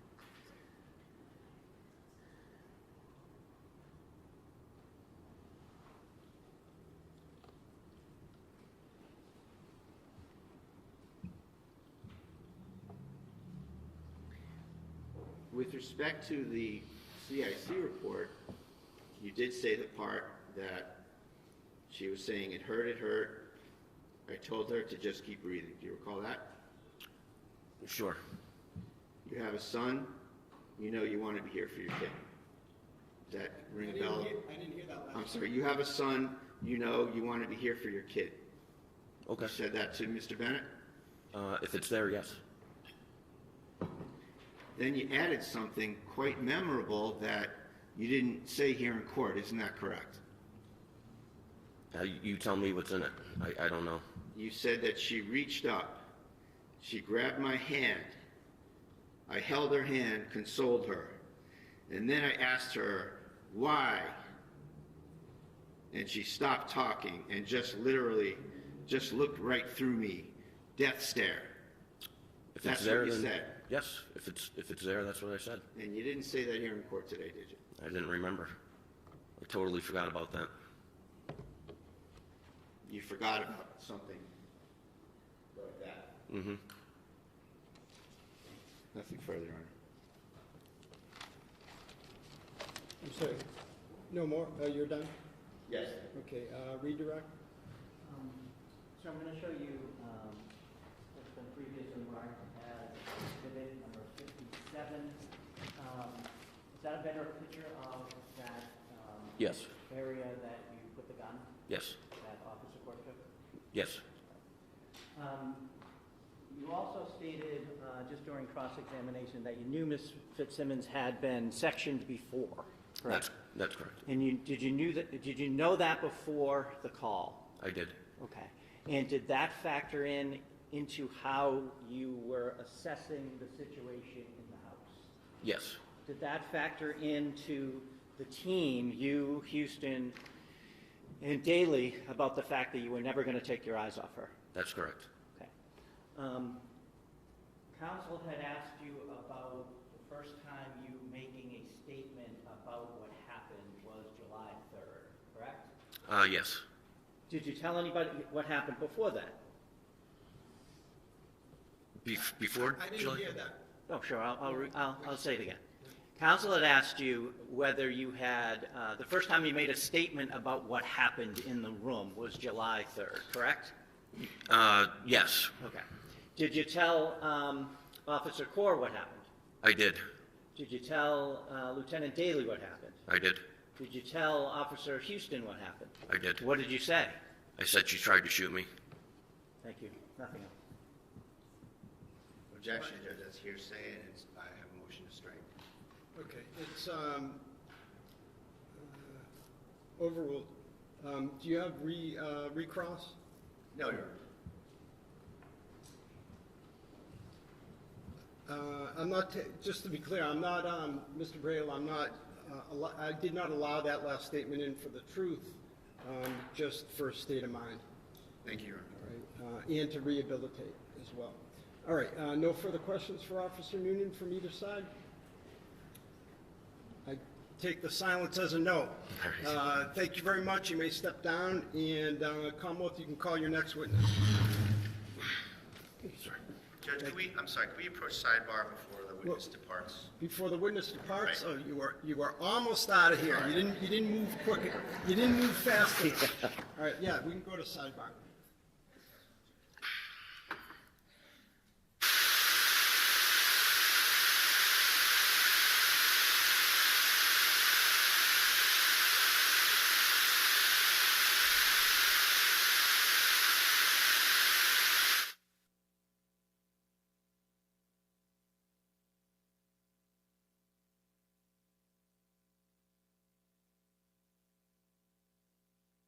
You solemnly swear that the testimony you're about to give in this cause now with hearing shall be the truth, the whole truth, and nothing but the truth to help you God. Yes, I do. Thank you. You're welcome. Good afternoon. You can have a seat, or I guess good morning still. Good morning, Your Honor.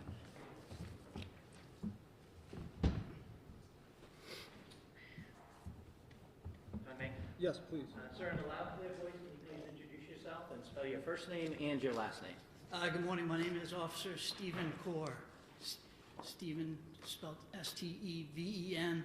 Last name is Corr, C-O-R-R. And what do you do for a living, sir? I'm a police officer with the town of North Andover. And how long have you been doing that? About 15 years. Okay, what are your duties and responsibilities now? I'm on patrol 4 to 12 shift. We respond to everything, 911 calls, domestics, motor vehicle accidents. If somebody calls the police, we answer. Okay, I'm going to turn your attention back to June 30th of last year. You were working that day. Correct. Okay, at some point in the early evening, did you get a call to go somewhere? Or did you get a call that you decided to respond to? There was a call. We had several officers involved in a document service. Okay. I was assisting another officer at a time with an arrest. Okay, and the document service was a restraining order? Correct. Fair to say that was being served on Kelsey Fitzsimmons? Yes. Okay, did you know where she lived? I at did. that point? You did? Yes. I'm sorry, I was about to say I didn't hear your answer, but he repeated it, so you knew where she lived. I do. Yes, correct. We're having trouble hearing the gentleman too. If you could Well, just I'm try to sorry. keep your Excuse me. voice up. Thank you, sir. Sir, you said you were on another call, correct? Correct. Whereabouts was that? It was down the road on Waverly Road, up by the cemetery. At some point, did you receive information that necessitated your presence at Ms. Fitzsimmons' residence? After I had cleared that call with another officer, I had saw on the control board in my cruiser that they were getting out at that residence, and I started floating that way prior to receiving radio transmissions. Okay. And before you got there, did you receive another transmission? I did. Okay, what was that? I believe it was Lieutenant Daly had called off, and in the background, it was just a woman screaming and him saying, "Shots fired." Okay. And so did you head that way? I did. When you got there, was anybody else outside when you got there? There was another person in a small red car that had pulled up next to me as I had gotten out. I spoke with her briefly about somebody running down the street with a child. Okay. Had you seen that person running down the street yourself? I did not, no. So what did you do after you stopped? After I stopped, I grabbed my med bag and I radioed up to Lieutenant Daly. I said, "Where are you, sir?" And he answered me on the radio, said, "Upstairs." I think he said upstairs. Had you ever been in that residence before? I have not, no. Okay. So where did you go? I went in the porch on the left side, went in through the front door. I could hear a female screaming. I think I went inside and asked her, "Where are they?" And she said, "They're upstairs." I went upstairs, and there's a weird kind of layout of the house where you come in the front door and the stairs are right behind it. Okay. Now, you said the woman screaming. Was that the woman downstairs was screaming? Woman downstairs, a living room, family room on the left, yes. Okay. You went upstairs. Correct. When you got upstairs, what did you see initially? I got upstairs, there was a landing way with a left exit and a right exit. There was two doors. I could hear commotion on the right side, so I entered that doorway. Okay, and who did you see when you entered that doorway? I saw Lieutenant Daly, I saw Officer Noonan and Officer Houston. Okay. What were they doing?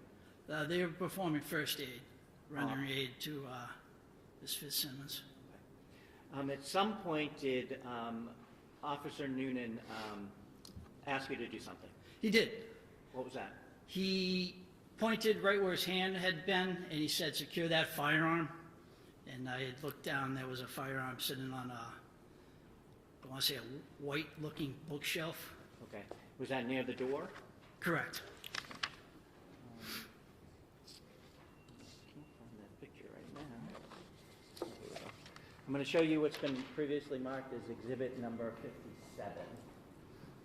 Do you recognize that? I do, yes. And what is that? That was where the firearm was located on top of the white-looking bookshelf. I guess it's not a bookshelf, but... So this is the room you entered, correct? Correct. And this is the door you went in? Correct. And is this the area where the gun was? That's where the gun I saw was, yes. Okay. And so you didn't know anything about the gun at the time, whether it was loaded or not, right? No, I did not. Okay, so what did you do? I had gloves on at the time. I picked up the firearm. There was a small black box on the bed.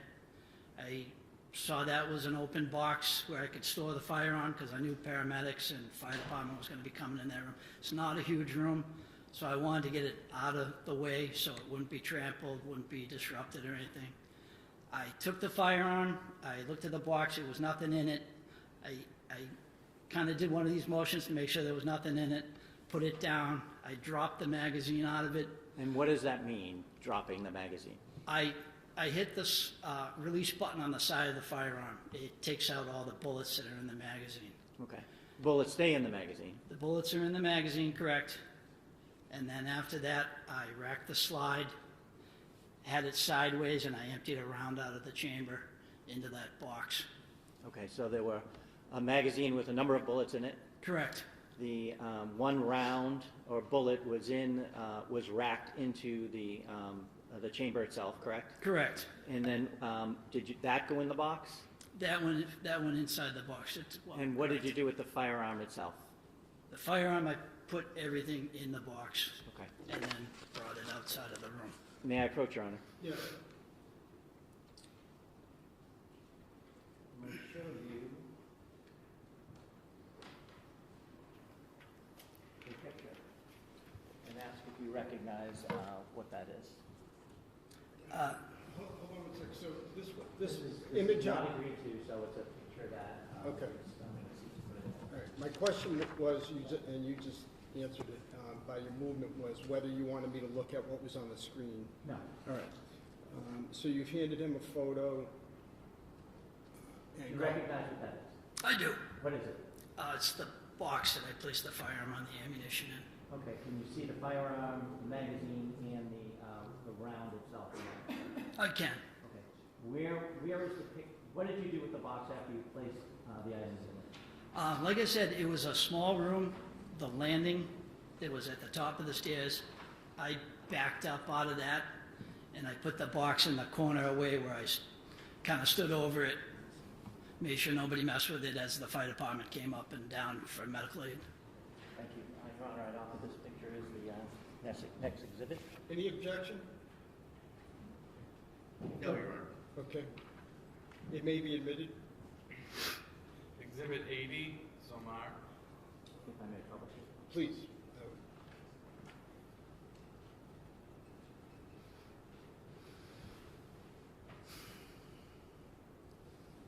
Is that in the position where you had placed the box itself on the landing? Yes. You said you stood guard over it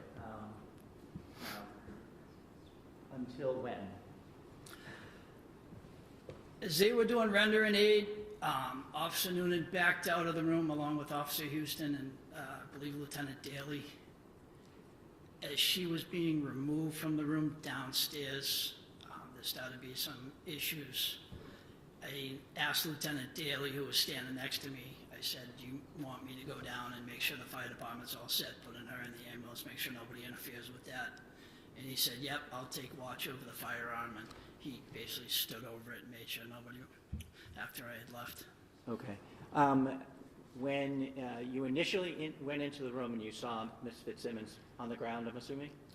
She was blocked my view. I could see feet. Okay. I assumed that was her. Once everybody kind of moved out of the way and I walked in, I said, what do you guys need for help? They already had a med bag up there, but she was on the back side of the bed. Okay. Where was Officer Noonan after the fire department left? Standing next to me in the hallway, the landing area, I want to call it. Did you do anything with regards to him? Did you make any observations with him? I asked him if he was good. It's basically me making sure he's okay. Adrenaline's rushing. As I came up the top of the stairs, there was a little glass door on the left, and it looked like there was like a pinhole through it. I thought he might have been shot at, so I asked him, hey, did she get a round off on you? And he basically, I don't know. Overruled only because it's been admitted and it's of marginal relevance. Okay. Just to explain the scene. Sure. Nothing else. Cross?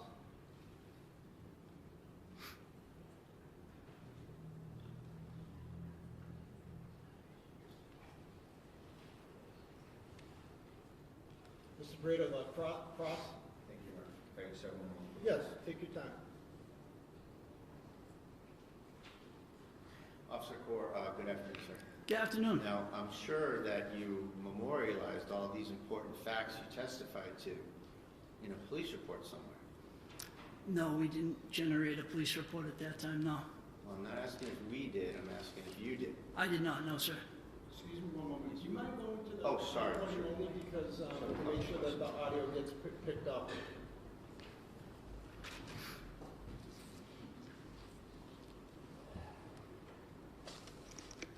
Everything you testified to was not memorialized by you in a police report, correct? No, I did not write a police report, no. Now, also, you weren't interviewed until 30 days after this incident, correct? Interviewed by who? By the state police. I don't remember the exact time frame. Isn't it true that you were interviewed on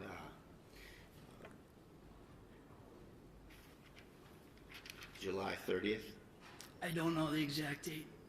If that's what you say it is, then I assume you're giving me correct information. I appreciate that. You were also working with Officer Noonan, correct? At the time- I work in with that him time as a interval? coworker. Did you work with him in that time interval? From when the incident to the happened to 30th. July 30th? July. He's on a different shift, but yeah, I do work with him. And did you speak with him about the case? I don't recall if we did. I'm sure we had talked at some point about if he was okay. Did you speak to him about what happened at the scene? Just yes or no? At the scene we did, absolutely. We were on the same scene. Okay. And did you speak with him in the days following? I couldn't tell you. I'm sure we at some point talked. And what about prior to your state police interview? I'm sure we talked at some point. Okay. So you spoke with him at the scene, spoke with him probably shortly after, and spoke with him prior to the interview as the interview approached. Is that fair to say? Yes. Thank you very much. Nothing further. Any redirect?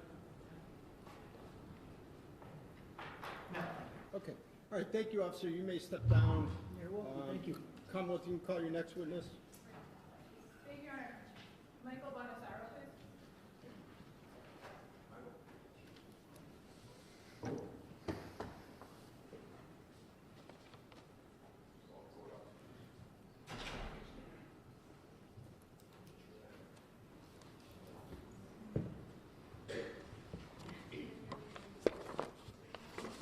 And you solemnly swear that the testimony you're about to give in this cause now at hearing shall be the truth, the whole truth, and nothing but the truth to help you God. I do. Thank you. You may have a seat.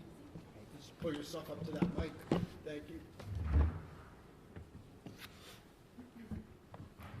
May I? Yes, please. Good afternoon, sir. Afternoon. In a nice loud voice, if you could please state your name and spell your first and last name for the record. Sure. My name is Detective Lieutenant Michael Bonasoro. Last is spelled Bonasoro. How are you employed?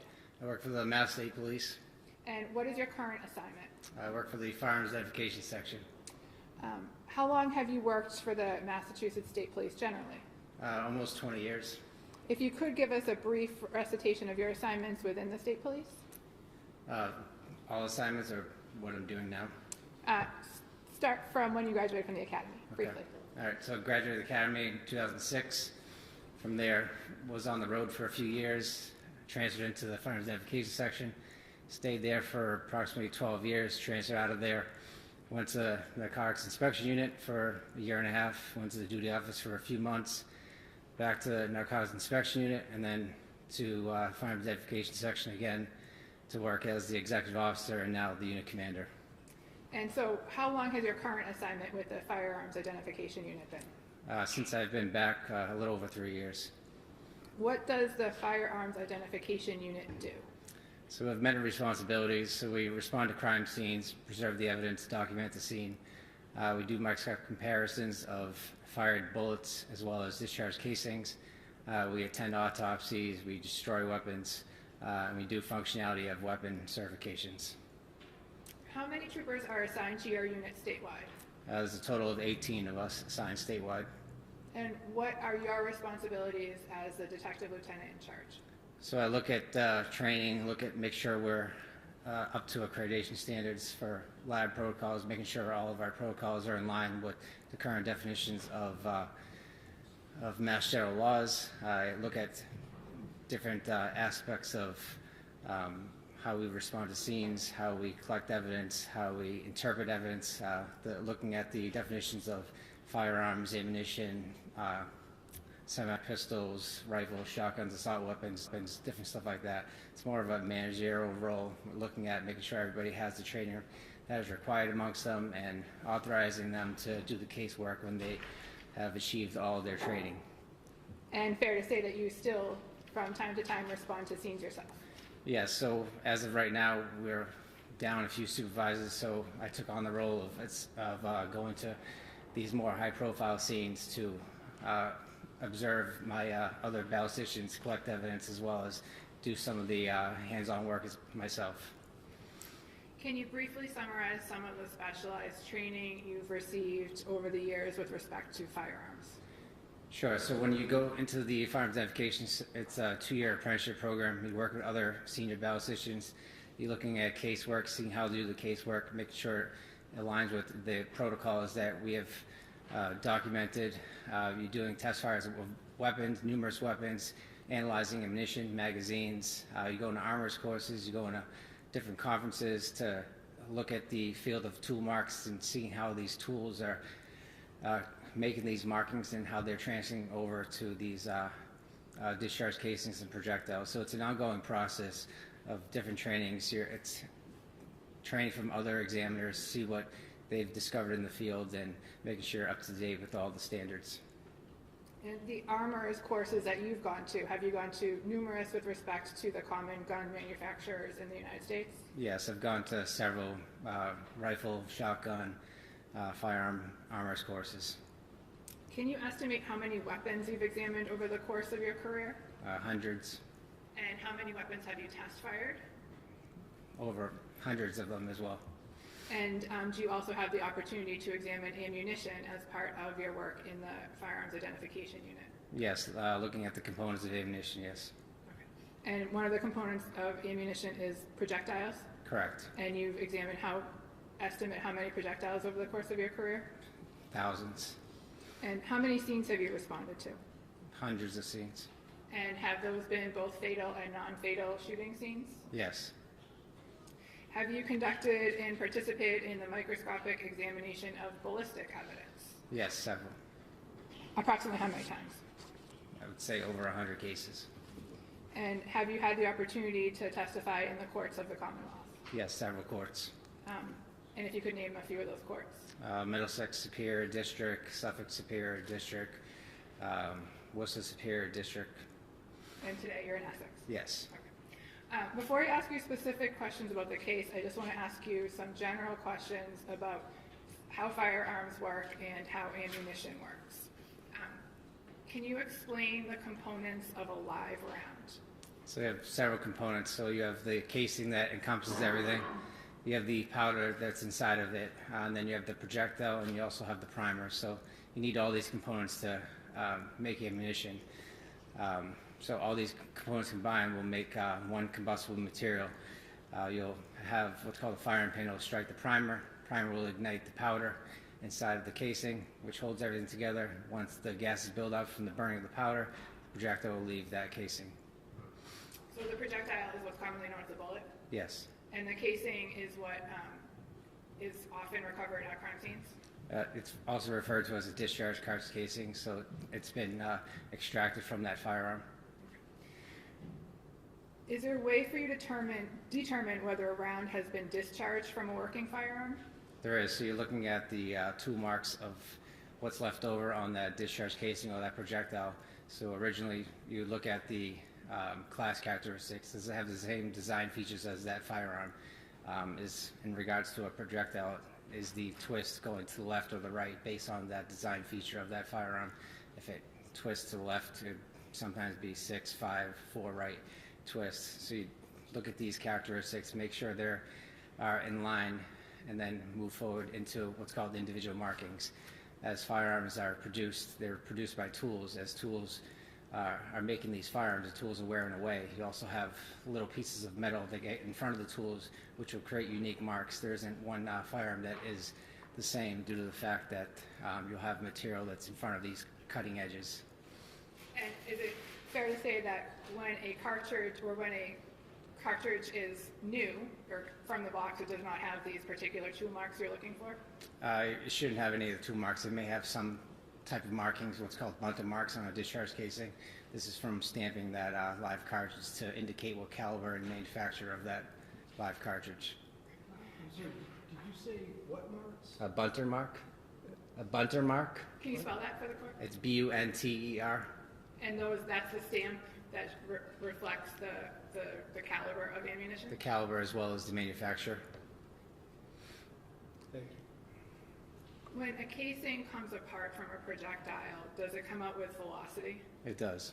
And are you able to determine anything about where a particular gun was fired based on where a casing or casings are recovered? I can't really determine the exact location. It should land in the general vicinity of the shooter, but you also have variables if that casing was kicked or manipulated in some way, or if it deflected off another object. And I think we just talked about this, but what does caliber refer to? Caliber is the diameter or length of that casing. I'd like to talk about a semi-automatic firearm. Are you familiar with those? Yes. And how does a semi-automatic firearm work? So it requires a trigger pull per firing of that weapon. So you pull the trigger, it will cause either a hammer or a firing pin to move forward. It will strike the primer. After it strikes the primer, it will cause an explosion. Explosion is going to cause that slide to go backwards.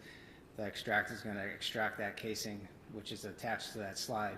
It's going to hit what's called an ejector. The ejector is going to extract that discharge casing out of the ejection port, and it's going to continue the cycle. This slide is going to move forward now because it's under spring tension. It's going to pick up that other live cartridge that's in the magazine well and load the next live cartridge. But does the user have to do something first before they are able to pull the trigger and have a projectile fire? So they would have to load either manually or with a magazine. So a live cartridge has to be inserted into the chamber. And does the slide, or does the slide have to be pulled back? The slide has to be racked to the rear, yes. Okay. And so the slide has to be racked to the rear just one time before the shots are fired? Yeah, so you have to essentially cock the firearm. So you have to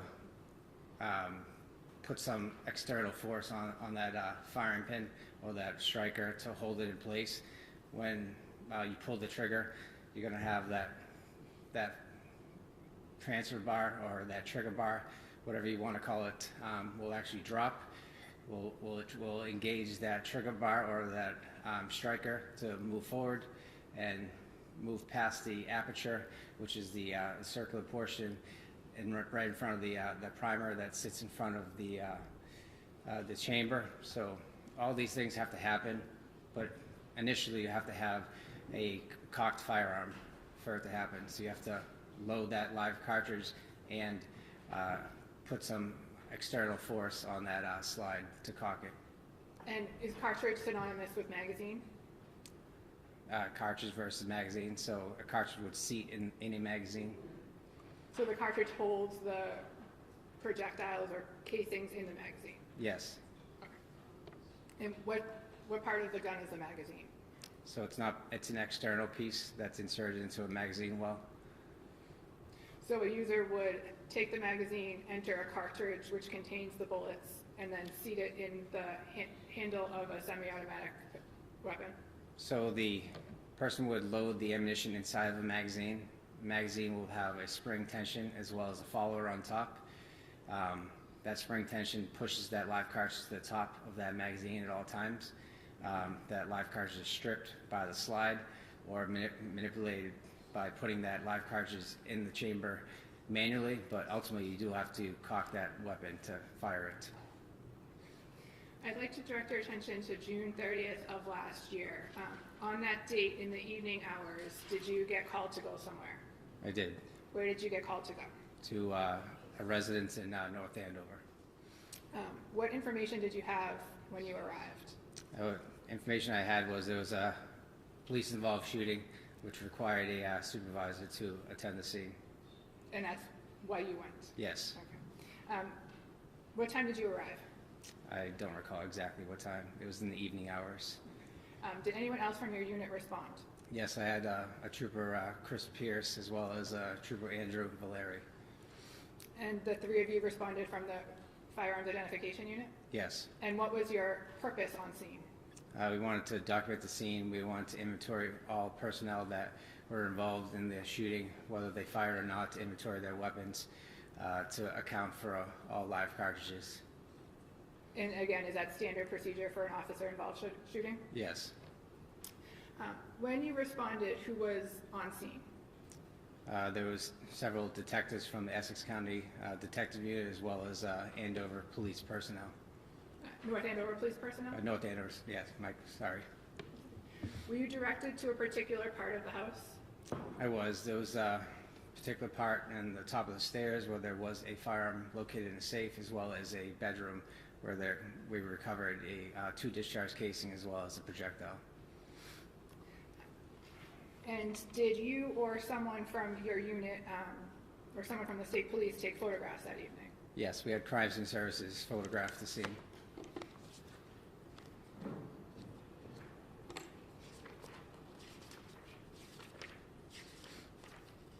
And what is crime scene services?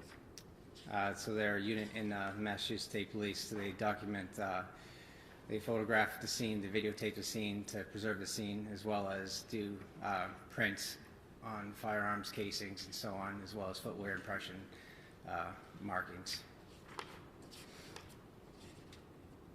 May I approach? Yes.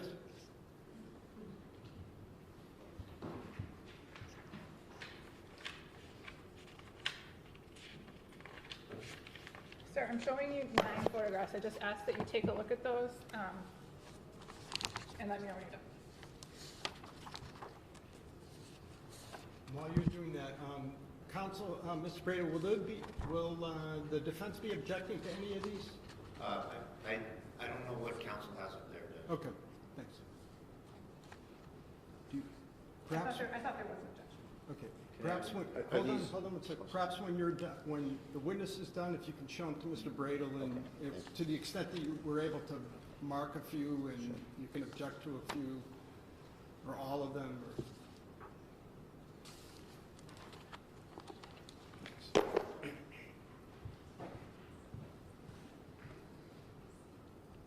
Take your time, Mr. Breda.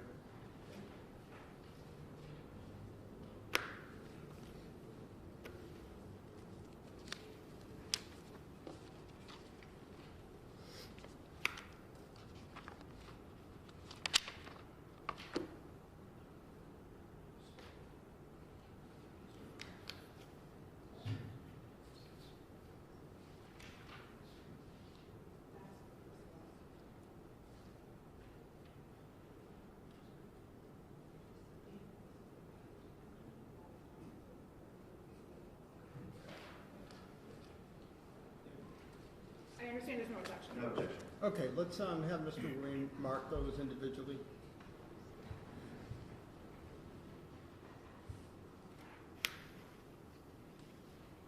You said there were 9? Exhibit 81 somewhere. Exhibit 82 somewhere. Exhibit 83 somewhere. Exhibit 84 somewhere.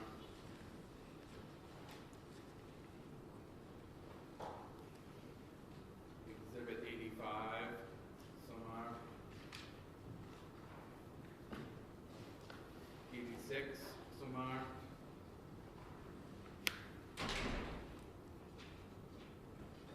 87 somewhere.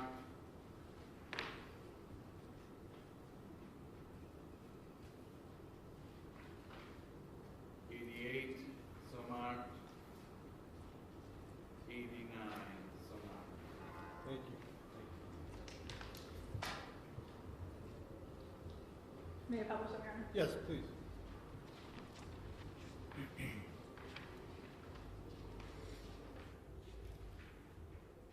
Sir, I'm showing you first what's been marked as 81. Do you recognize that picture? The picture dictates plaque number 3. I believe there was a discharge casing around that vicinity of plaque number 3. Sir, what number was that again? 81. 81, thank you.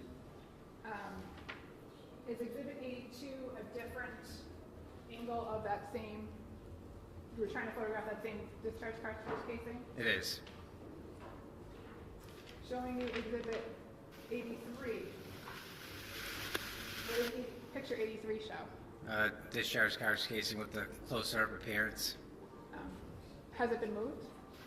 I believe it has been moved.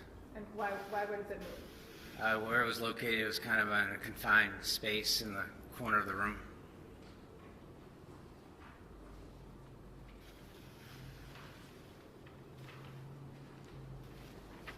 Showing you Exhibit 84. Do you recognize Exhibit 84? Yes, it's where a sprint projectile was recovered right above the air conditioning unit inside the curtains.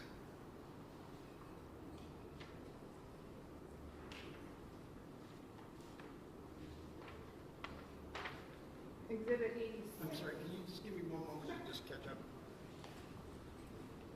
Do you need the picture? Do you mind putting that back on?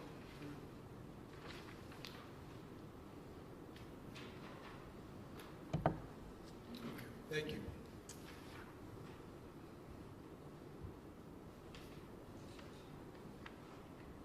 What does picture 80, Exhibit 86 show? It's a close-up picture of placard number 4 of that spent projectile that was recovered in the curtains. And showing you Exhibit 87. What does Exhibit 87 show? The projectile from placard number 4 that was moved for a close-up photograph. So it's taken from the air conditioning unit and moved for this photograph? Taken from the curtain and moved on, I believe, the bed, taken a photo of it.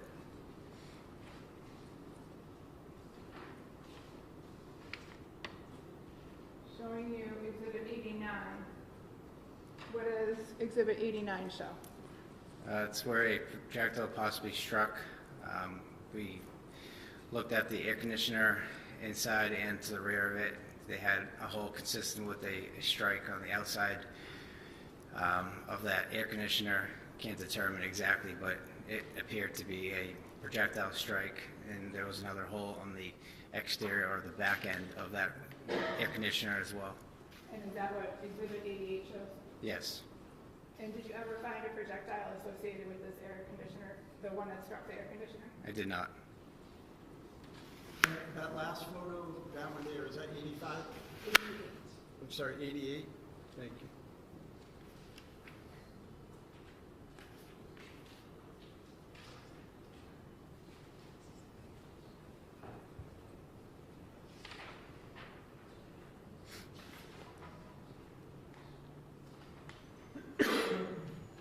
Detective Lieutenant, next showing you Exhibit 76. Do you recognize what's depicted in Exhibit 76? It appears to be another discharged car's casing by placard number 1.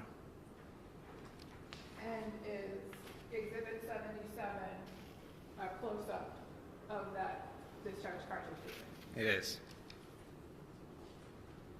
And what did you do with the discharged cartridge casings and the spent projectile that you recovered from the scene that night? So all pieces of evidence were documented, where they were located by placard number, the time of location, who recovered that evidence, and any particular features of that discharge casings, the head stamps or bundle marks. So you collected the evidence and documented it, fair to Yes. say? And is it, in summary, fair to say that you recovered 2 discharged cartridge casing and 1 spent projectile? Correct.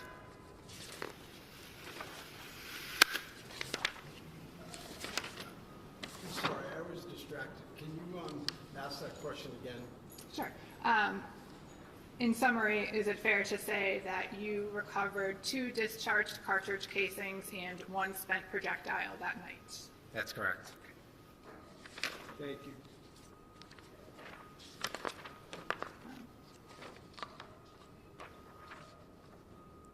Did you continue your search of that bedroom?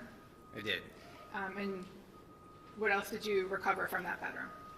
I don't believe there was anything else from the bedroom other than the 2 discharge casing and the projectile.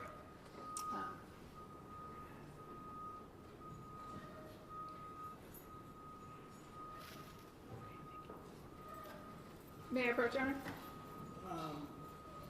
Yes. Oh.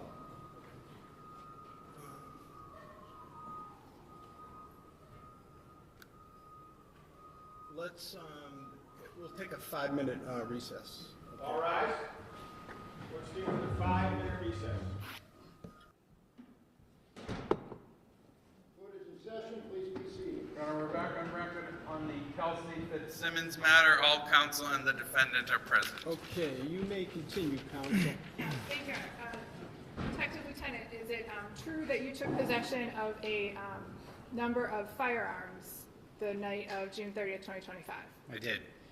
And whose firearms did you collect? There's 2 North Andover police officers' firearms and another firearm that was recovered at the top of the stairs at the residence. And the 2 North Andover police officers, was that Tim Houston and Patrick Noonan? Yes. And did you also inspect Lieutenant Daly's firearm on scene? I did. And what did you determine with respect to Lieutenant Daly's firearm? He had, Well, I'm sorry.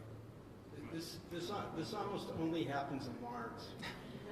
But the window's open over here, and, which is what we need for, because of our HVAC, but I'm having trouble hearing. Do you mind closing that?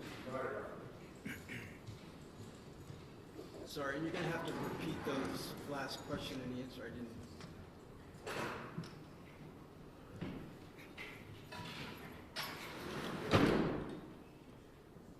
Thank you.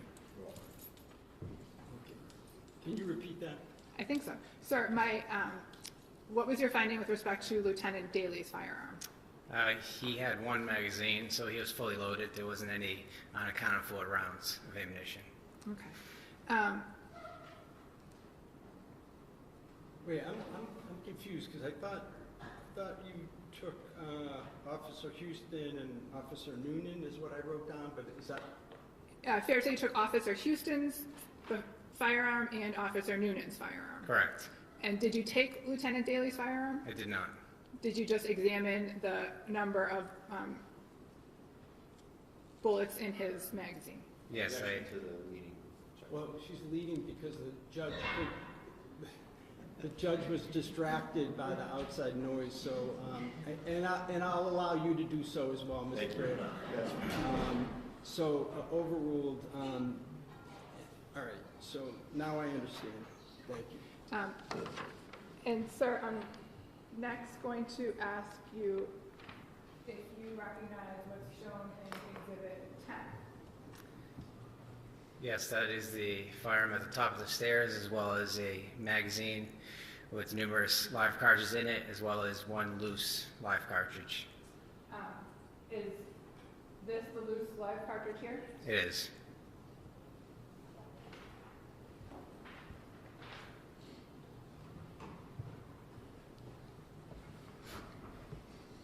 I'd like to ask you about your major findings in this case.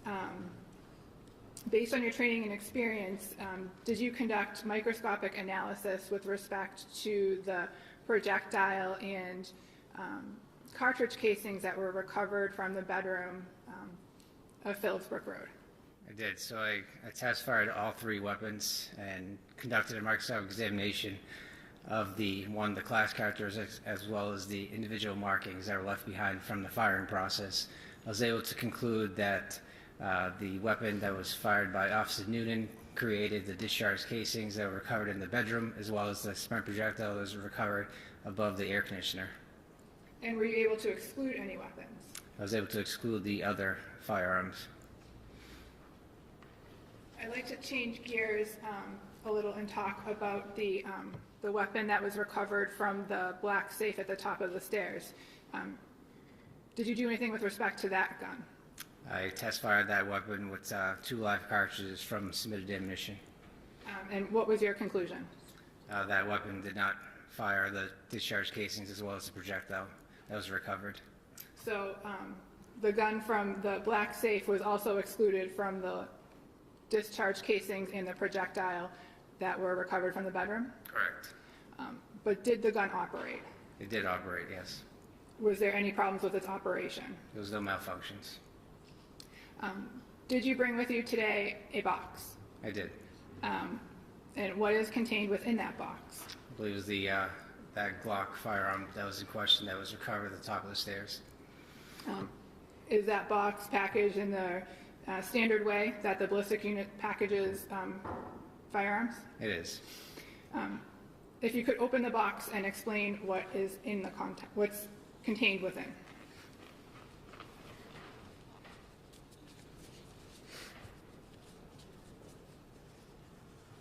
May I assume that someone's made sure that this is safe to begin with? I'll do it again, Your Honor. Okay. All right, we have a trigger lock that was provided later. We have the firearm in question. It is safe and empty. There's nothing in the chamber. The slide is locked back to the rear. There's nothing in the magazine wall. The weapon is safe and empty. Also, contents of this is you have the 2 magazines that were recovered from the vest that were downstairs on the first floor of the residence. You have the magazine that was recovered in the safe. It was originally loaded with 16 live cartridges. And you have 2 test fires that are conducted using that live ammunition from that magazine, as well as the single loose live cartridge that was recovered in the safe. Are you going to ask more questions about that? Because I couldn't keep up. Or should I have them repeated? No, I will ask a question. Okay, thank you. But in the meantime, may the box and the contents be marked for as an exhibit? Yeah, let's. We're gonna have to do them individually. I don't want the ammunition to be with the firearm. So let's do that, Mr. Ruane. And also, any objection if he puts, Mr. Bradle, if he puts the trigger lock on there? No, Judge. I don't know, are you able to even? Object to leading either for this. I don't object to any leading for this kind of stuff. I would ask that you just wait to Sure. put the trigger lock on, certainly before it's submitted. Sure. Thank you.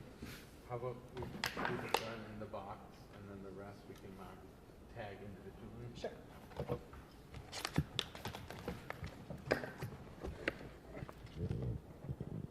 Exhibit 90 would be the firearm, Your Honor, in a box.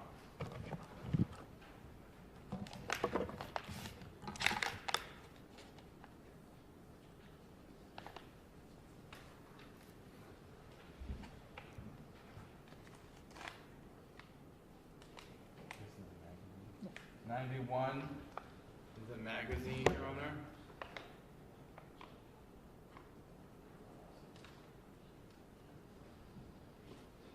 And 92 is also a magazine, Your Honor. Is it with the ammunition? Yes. Okay. 93 is in magazine. 93 is a magazine with ammunition.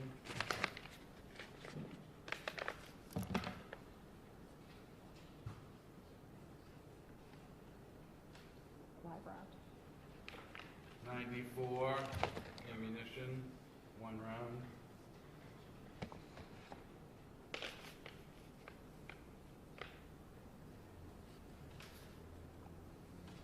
Test fire. 95 test-fired ammunition. 96 test-fired ammunition.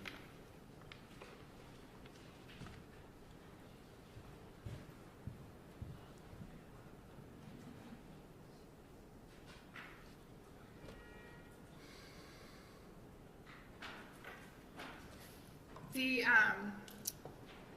magazine that you recovered from the gun in the black safe, what was the total capacity of that magazine? 17 live cartridges. And is that how many live cartridges that weapon can hold? That's how many cartridges the magazine can hold.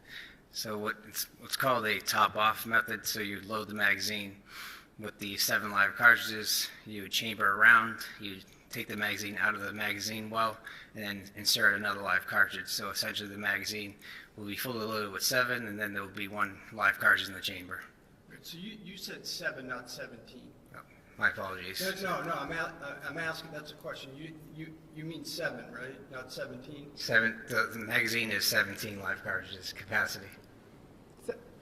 17 17. is the capacity. Okay. 17 is the capacity for the magazine that was recovered from the black box. Correct. And so when you add an extra round, what's the capacity for the weapon itself? So we'd call it 17 plus 1, so essentially 18 live cartridges.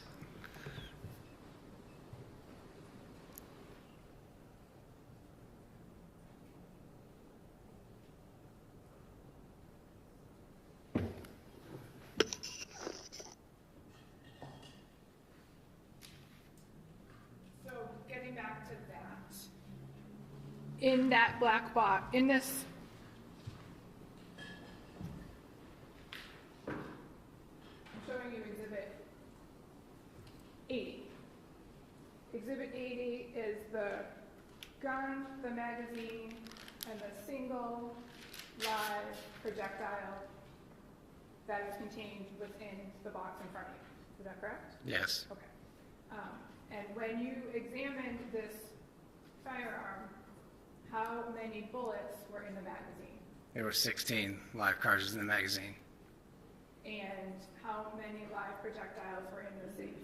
There was 1 loose round live cartridge in the safe. And that is reflected in the 1 loose round cartridge. That's in Exhibit 94, is that correct? Correct.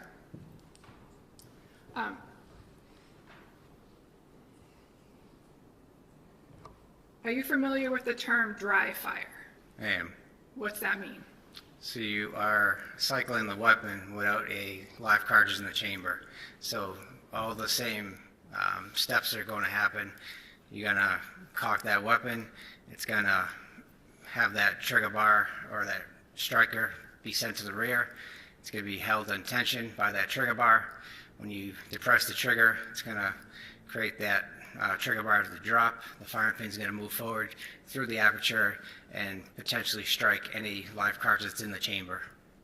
And what happens if there's not a live cartridge in the chamber? So you'll hear an audible click. With the court's permission, may Detective Lieutenant demonstrate? Any objection? No. Demonstrate with... A dry fire with no projectile in the weapon at all, no projectile particularly in the chamber. Yes. So if you could stand up and demonstrate. All right. Again, there's nothing in the magazine well, nothing in the chamber currently. So the weapon currently is cocked. You'd move the slide forward, still in the cocked position. You still have that trigger bar, it's moved backwards. And then when you pull the trigger, you'll hear an audible click because it's releasing that striker. That striker is going to move forward and hit where the aperture where the firing pin would protrude. So you'll hear the click. And then in order to reset it, so right now you have a dead trigger, it's not going to do anything. Again, pull the trigger, audible click. And that's what you'll hear.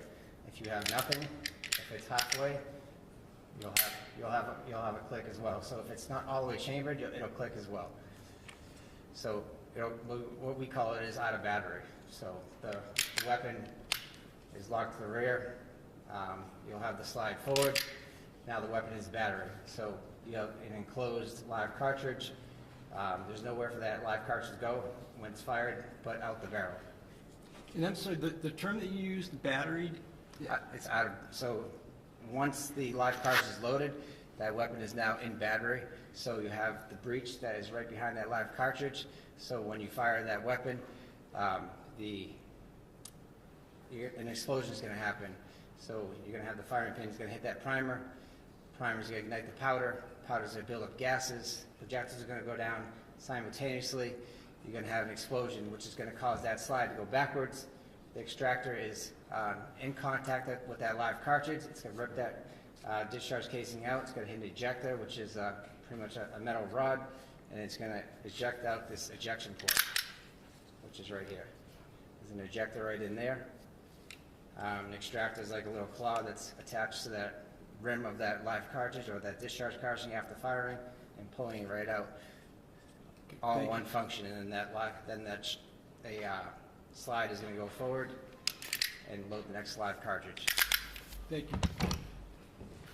So based on your training and experience, would you hear that click if there was a loaded magazine in the weapon but no bullet in the chamber?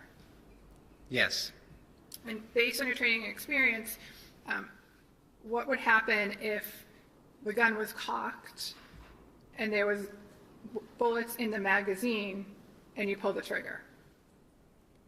If there wasn't any live cartridges in the chamber, nothing would go off. You'd hear a click, but nothing would go off. And then how would you get a bullet to go into the chamber? You'd have to physically, manually load that bullet or push that slide forward to load that live cartridge from the magazine. May I have a moment, Your Honor? Yes, take your time. Thank you. No further questions. Thank you, Mark.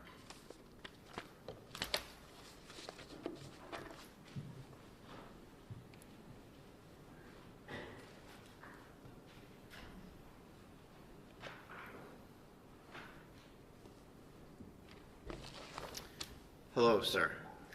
Afternoon. Lieutenant Detective Bonasaro, do I have that right? Detective Lieutenant Bonasoro. Bonasaro, nice to meet you. We have never spoken before, correct? Correct. So, what's a head stamp on a cartridge?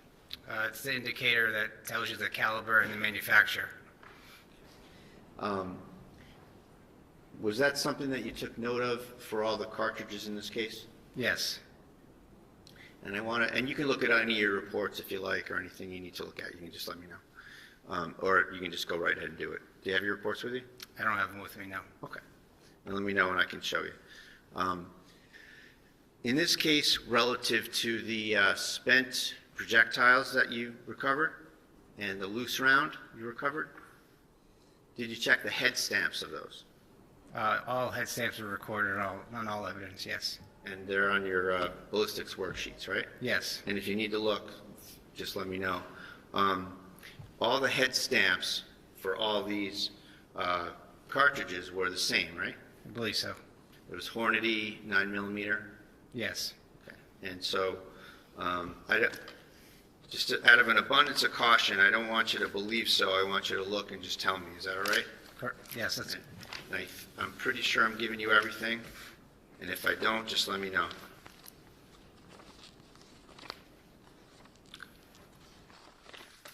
And I have 3 ballistics worksheets here. May I approach, Your Honor? Yeah. I'm going to show you those. Take a look. Take all the time. And then, just so I'm clear, Mr. Bradle, the question is whether all the ammunition recovered had the same head stamp? Yes. Okay, Correct, thank Your you. Honor. So with respect to, actually, I should qualify that a little more, Your Honor. Sure. The question was, the 2 spent projectiles and the loose round, do they all have the same head stamp? The 2 discharge casing as well as the loose live cartridges all have the same Hornady head stamp. And I apologize, and you just corrected me. I said spent projectiles. That's wrong, isn't it? Correct. So I should rephrase that, Your Honor. The 1 live round, live cartridge, and the 2 shell casings all had the same head stamp. Correct. Thank you. And I said that right that time, right? Yes. All right, thank you. I'm just going to retrieve those from you. Sure.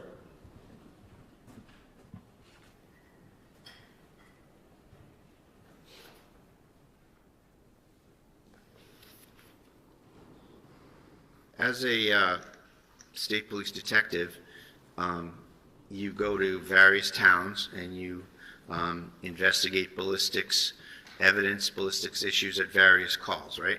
Yes. And oftentimes you get there kind of well after the fact of the incident, right? Correct. And in this case, I know you don't exactly remember the times, but let's break it down a little bit. How long did it take you to get to the scene, if you recall? Probably over an hour to get there. I was traveling from Maynard. Okay, so Maynard to North Andover, and it's was it dark out when you got there, if you can recall? I don't recall exactly what time I got there. Okay. It's fair to say that the scene was secured and there was there were no civilians around. It was a crime scene that was in the possession of police. Safe to say there was a secure scene, yes. Okay. And you saw colleagues from the state police that are assigned to the state Essex Detective Unit, right? Correct. And you also saw some North Andover police officers as well, correct? Yes. And it's fair to say that the North Andover police officers were having free reign over that scene when you were there? I wouldn't call it free reign. Well, nobody was keeping them out of there, right? I believe they had a log of who was going in and out, but it's not my responsibility to keep track of who's in the scene. Certainly not. And you oftentimes don't have personal knowledge of what goes with what cartridges from what gun, things like that. Correct. And you often have to rely on what people at the scene tell you. Yes. And then you can also, however, apply your science and figure out to a reasonable degree of ballistic certainty what the relationships of certain projectiles, cartridges, and firearms are, right? Yes. Okay. And in this case,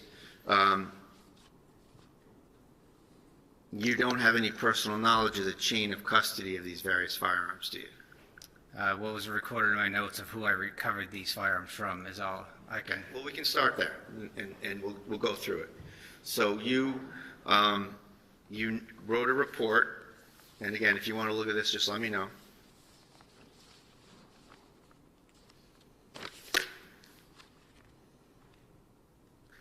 You wrote a report that involved 3 Glock firearms, right? Yes. Okay. And actually, it might be quicker, Judge, if I give him one of these, so I don't have to keep going back and forth with that. That's fine.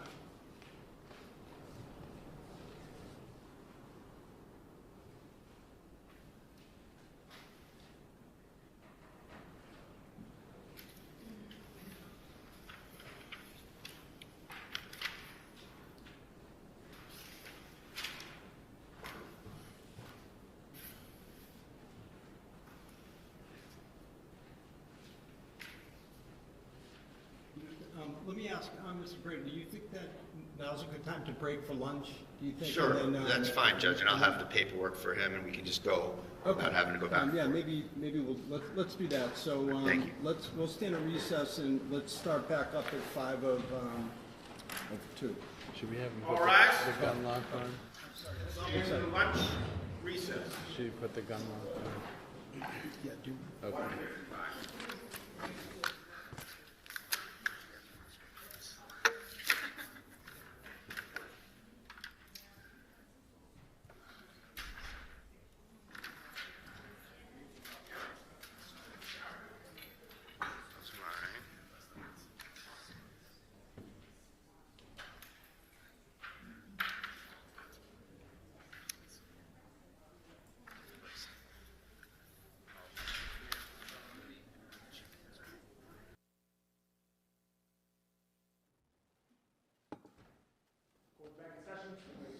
We're back on record on the Kelsey Fitzsimmons matter, docket 2025, 77 CR 311.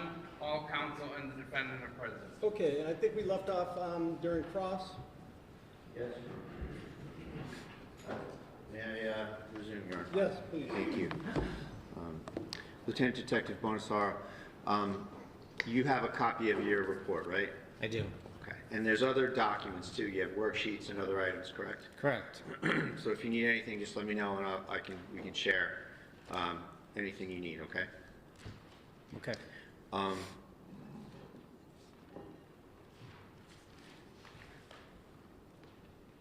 What is meant by chain of custody of an item? Who has actual custody of that particular piece of evidence? It's moved from one location to another or one person to another. So as a piece of evidence kind of goes through the investigative process, sometimes it can be important to make sure you know who had it, where did it go, as it goes through, right? Correct.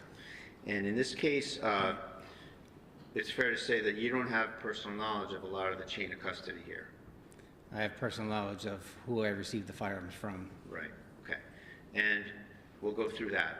And I'm not questioning, in terms of chain of custody, you and the state police going forward from when you left the crime scene. I want to ask you some questions about chain of custody at the scene, okay? Who did you get, and again, you can refer to your report here. Item 1-1 is a Glock 47, and we'll just use the last three numbers of the serial number, 269. Who did you get that from? What was the item number again? 1-1, Your Honor. Thank you. Yep.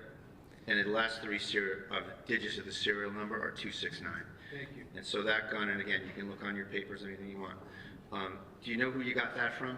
If I could see my notes, the Sure. worksheet notes Yep. from the crime scene. Sure.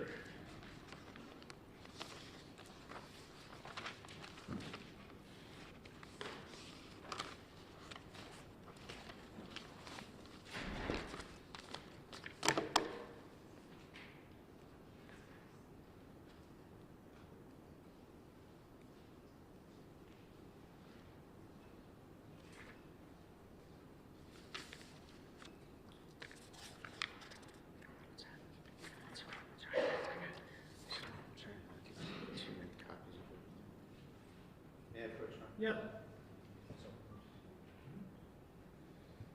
Let me see if I got this right. These would be the notes, right? And this is just another copy of that report. Yes.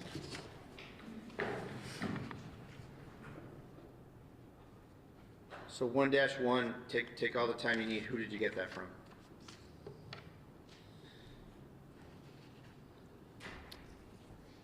It was received from Detective Lieutenant Michael Davis. Okay, and who's he? He works for North Andover. All right. And do you know whose gun that is identified to from the incident? Based on the serial number, I was told it was Officer Noonan's weapon. Okay. And are there some notes in that packet you have there from you that indicate that Chief Gray had that gun for a while? Yes. And what are the indications that, how did Chief Gray come to get Noonan's gun? I was told that he had custody of the weapon and he unloaded the weapon at some point and he put the live cartridge that was in the chamber back into the magazine. Okay, so Chief Gray is manipulating Noonan's firearm. And I mean the word manipulating in the physical sense. Yes, this is what I was told. Okay. And then it goes to who? Lieutenant Reardon, was it? Detective Lieutenant Michael Davis. Davis, sorry. And then Davis gives it to you? Yes. And that's just what you have documented, right? You don't have any knowledge of any other people having it, right? Correct. Presumably Noonan had it since it was his firearm at some point. Presumably. And, all right, so that's 1-1. And item 1-2 is a box magazine from item 1-1, correct? Yes. And it's got 16 cartridges in it, and the capacity is 17, right? Yes. And so you say right in your report, from item 1-1, so it's the magazine from Noonan's gun, right? Yes. Okay. Then 1-3 is a little different, isn't it? Yes. You write there, one removable box magazine from, but then you didn't fill in who it's from, right?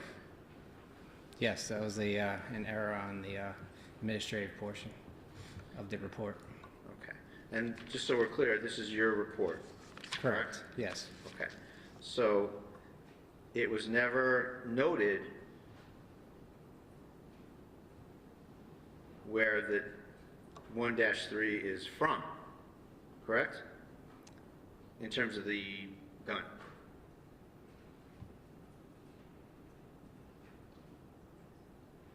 It was noted that it was received from Officer Michael Logan. right? 1-3. So he's the chain of custody guy, but unlike 1-1 and 1-2, where you match them up, that the magazine is from 1-1, here, it doesn't say where that magazine is from, right? Well, these were recovered at a later time. I was initially given the firearm with the magazine, and then later on, these additional magazines that were recovered from, I believe, the either the duty belt or vest carrier, whatever the officer had. Okay. And you know, I'm just asking you about what it says. I'm not trying to suggest there's fault, and I just want to go through it with you in terms of what's identified and what's known to be from somewhere and what's not. Okay? So just, I'm not trying to find fault. I just want to factually have us go through the report. So we don't know where 1-3, the box magazine, is from, what device it's from, right? I was told it was from either the vest carrier or the duty belt of Officer Noonan. Okay. But that's not in the report, is it? It is not. And then same with 1-4, one removable box style magazine from, and then from is not identified, right? Correct. Okay. And that's the same thing. You got a magazine, and that's from Officer Logan as well. The chain of custody reference is from Logan, right? Yes. Okay. And again, it's not identified in the document where it comes from. Yes? Correct. Correct.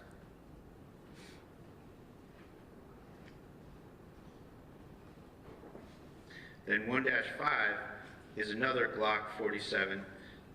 So it's just to cut to the chase. All three guns you have are Glock 47s, right? Yes. Okay. And that's a semi-automatic firearm that was, to your understanding, issued to the North Andover Police? Yes. And each one obviously has its own serial number. Correct. But otherwise they look the same. Yes.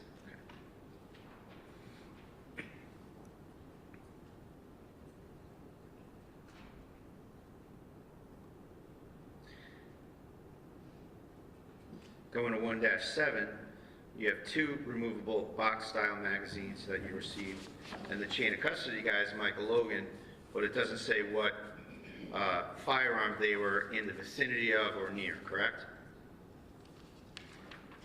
So as I entered the evidence, it was associated with the firearm. So as I went to the next firearm, whatever is below that firearm is associated with that firearm. So all evidence below it will be associated with the firearm until I mention another firearm. Okay, so that's your procedure, right? Yes. Well, it's fair to say, though, that sometimes you do say what it's from, and sometimes you omit it, right? Yes. And that's by mistake, right? Yes.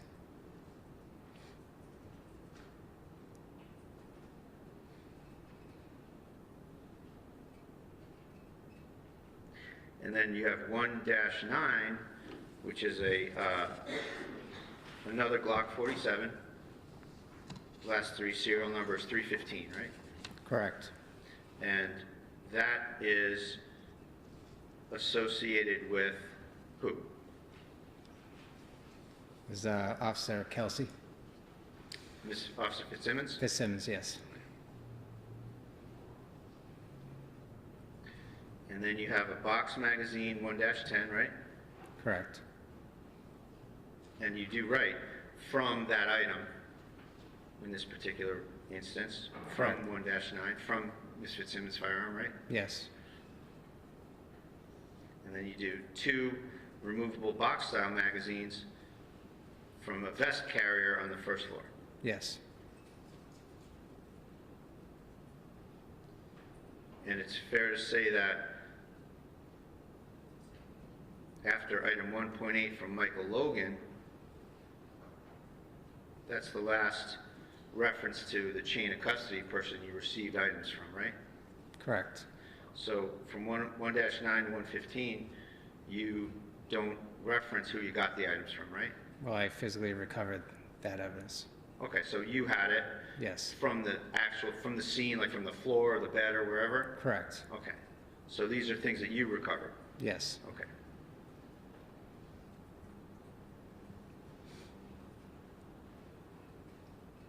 Then we get to some discharge cartridges and a live cartridge, 1-12, 13, and 14, right? Correct.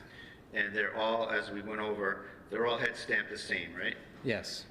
And then you have 115, the last item, is a spent projectile, so like a bullet, a spent bullet from above the air conditioner. Correct. And you recovered that yourself.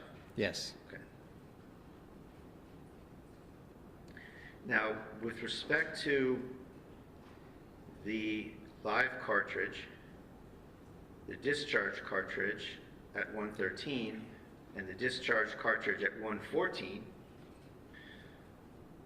it's fair to say that you applied science, I'm going to just keep it vague for a second, that you applied some science to the two discharge cartridge casings, right? I was looking for agreement of individual markings, yes. Right, so you used some science. Yes. Just to start real basic here. And you were able to identify those two discharge casings to item 1-1, right? Correct. And 1-1, you know to be Noonan's Glock, right? Yes. Now, it's fair to say that with respect to the live round recovered from the hallway safe, it's fair to say that you didn't apply any science to that item, correct? Correct. So there's no science, unlike the other two, unlike the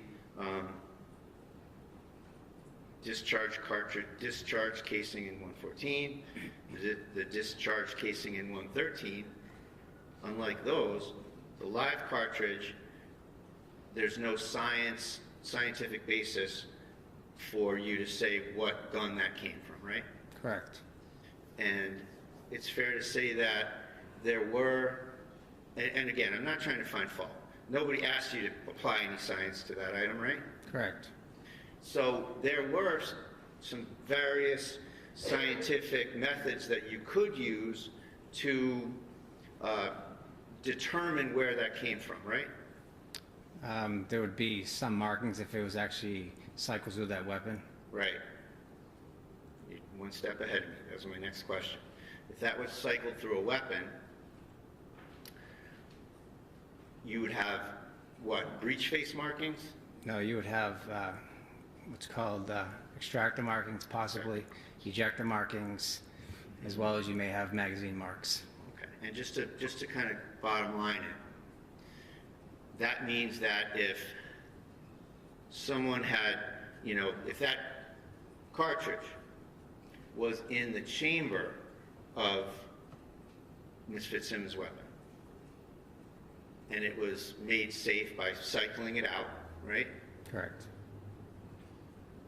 Breech face markings or ejector markings or extractor markings would be deposited on that cartridge, right?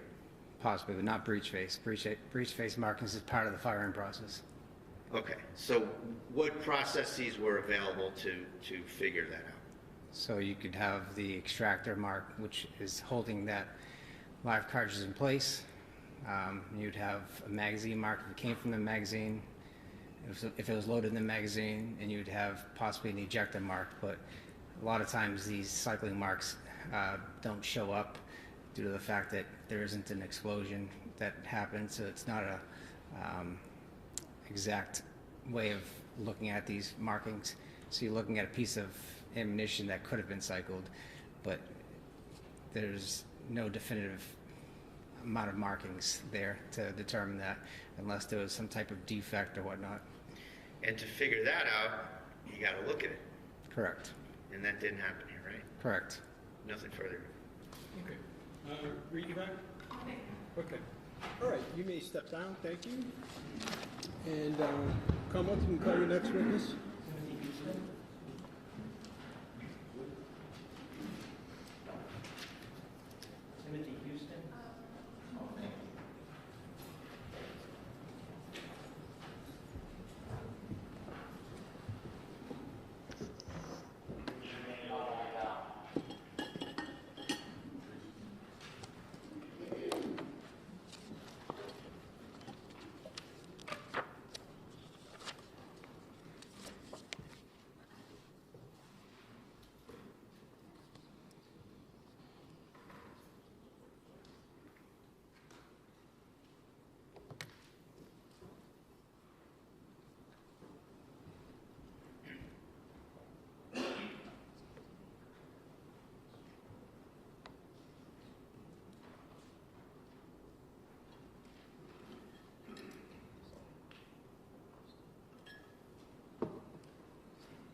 solemnly swear that the testimony you're about to give in this cause now at hearing shall be the truth, the whole truth, and nothing but the truth, so help you God? Watch your step right there. If you could try to speak up nice and loud right directly into this microphone so the judge can hear you. Good afternoon. Good afternoon. Sir, in a loud, clear voice, can you please introduce yourself? Spell your first name and your last name. Officer Timothy Houston, TIMOTHYHOUSTON. And, sir, what do you do for a living? Patrol officer with North Andover Police Department. How long have you been doing that? A little over 5 years. Just gonna ask you to keep your voice up, okay? Okay. Thank you. Sir, where'd you grow up? I grew up in North Andover Okay, did you go through the North Andover school system? up until high school. And where'd you go? I was Central Catholic. After Central Catholic, what did you do? I went to Norwich University and got a bachelor's in criminal justice. Okay. After you graduated there, what did you do? I went to the Army. I was in the Army for 4.5 years, reached the rank of sergeant, and then came home, joined the North Andover Police Department. Okay. And so when was that you joined the PD? Started the academy in November 2020. And your rank now, you're patrol officer? Patrol officer. Okay. Can you tell us a little bit about your duties as a patrol officer? I worked a 4 to 12 shift. I started on midnights. I've been on 4 to 12. I think it's my 3rd year. It's basically if you're not answering calls, you're on the road, watching traffic, things of that nature. I'm going to jump back for a second and just talk about your military service. You were in the Army, you said? That's correct. Okay. And what did you do there? I was a cavalry scout. Okay. And what did that entail? I mean, I had different positions. The job itself, you mainly focused on reconnaissance. While I was there, I started as a dismount. Then I moved up to a gunner, and then I was a dismount team leader, and then I was a gunner for the lieutenants in the platoon. That's pretty much it. Where were you stationed? I was at Fort Lewis, Washington. Now we're going to jump back to the PD, okay? Do you know a person by the name of Kelsey Fitzsimmons? I do. How do you know her? We worked together briefly. I mean, she was in the academy. I can't remember how long she was out of the academy, but she was FTOing for a while, and she was FTOing on my shift. And then she finished FTO, and she worked on our shift for a brief period of time. Okay. FTO, what do you mean by that? So she was under a field training officer. So she was riding around with somebody while she got used to the job, learned. Did she ever ride around with you? No, she did not. Okay. Did you know her socially at all? Yeah. I was invited to her wedding. We kept in touch when she went on leave. Tried to keep her in the loop. Spoke with her, kind of, trying to get everybody together before her wedding. Her wedding was a decent amount of time away, and while she was out of work, we obviously didn't see her as much. So we had been working on planning something with, some of the guys from work, people bringing their spouses, their dogs, and trying to figure out something, but it never happened. Okay. Did you know her fiance? I met him at the engagement party. Other than that, I'd see him, on calls if we had the FD, but I don't know him that well. Okay. So I'm going to turn your attention to June 30th of last year. We were working that day? Yes. Okay. And at some point, did you get in touch by Lieutenant Daly? Yes. Okay. And what was the nature of that communication? He called me and said, Justin filed an RO against Kelsey. He wanted me and Officer Noonan to go to the house and serve the RO, which required Justin picking up their baby and confiscating our firearms. Okay. How did he get in touch with you? Do you remember? By cell phone. Okay. Did he ask you to do anything in particular about Officer Noonan? Initially, he told me to drive past Kelsey's house and see if she was home. Okay. Did you do that? I did, And you knew where she lived? yes. Did she park in a particular place usually? So normally, yes, she would park in front of her house if she was home. I found her car 50 to 100 yards down the road, kind of in the school lot, kind of tucked away. Okay. Did you relay that information to Lieutenant Daly at that point? I did. Okay. And at the point that you saw her car, had you already talked to Officer Noonan? After I called Lieutenant Daly and told him about her car being out of, and it parked in a strange way, I called Officer Noonan. Okay. And what did you tell him? I said, hey, you know what's going on? He hadn't talked to Lieutenant Daly yet, so he had no idea what was going on. So I told him to meet me in the parking lot, and I'd go over it with him. Okay. And did he do that? He did. Did he get there before Lieutenant Daly did, if you remember? Yes, he did. Did you inform him of what was going on? I did. At some point, did Lieutenant Daly also meet up with you in that particular spot? Yes. Okay. Did you talk about a plan as to how you were going to handle serving the order? I mean, my only memory is what I updated Officer Noonan with, just the circumstances of why we're going there and concerns that we had, but I don't remember what the exact plan was. I think it was assumed that Lieutenant Daly would do most of the talking. Okay. And you said your concerns. What were your concerns? We were aware that she had been sectioned before, so, I mean, obviously it's a tough position for her, finding out, there's an order in place, we're taking her firearms, we had to take the baby, give him to Justin, so we thought with her past being sectioned, she might not take that news very well, and, we weren't sure what was going to happen. Okay. Had you served restraining orders yourself before? Yes. Okay. Now, at some point, did you go over to 125 Phillips Brook Road? Yes, we did. And the three of you? Yes. Did you go in together? Yes. All right. Can you tell us what happened as you approached the house? And take us from there. So we parked off to the side of the house, out of view of the house itself. We walked around, knocked on the front door, or the side porch door, whatever. Had you ever been in that home before? I don't think I'd ever been in the home, no. Okay. When you knocked or rang, I'm sorry, I forget what you said. I don't remember. Okay. Did someone answer? Yes, Kelsey answered. Okay. Did she have the baby with her? She did. Okay. So what happened then? She wasn't sure why we were there. Lieutenant Daly kind of had the paperwork in his hand. She invited us in, and Lieutenant Daly just started explaining why we were there and what was going on. Okay. Where in the house did you go? So we went into the living room. Okay. Did you remain standing? Was she seated? What happened with the baby? Can you describe what happened there? So Lieutenant Daly asked her to take a seat on one of the couches. Had her put the baby in like a rocker on the floor, and I stood kind of away from them by another couch. Okay. Could you hear what they were saying? Yeah, I couldn't remember exactly what was said, but What was the gist?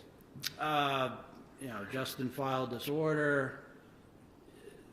She was shocked by it. Lieutenant Daly was doing his best to, mediate and tell her, this is what has to happen now, but you're going to have your day in court. Like nothing's, we're going to figure this out. Okay. Did you look around the living room at all? At that Yes, point? I did. Okay. And did you notice something?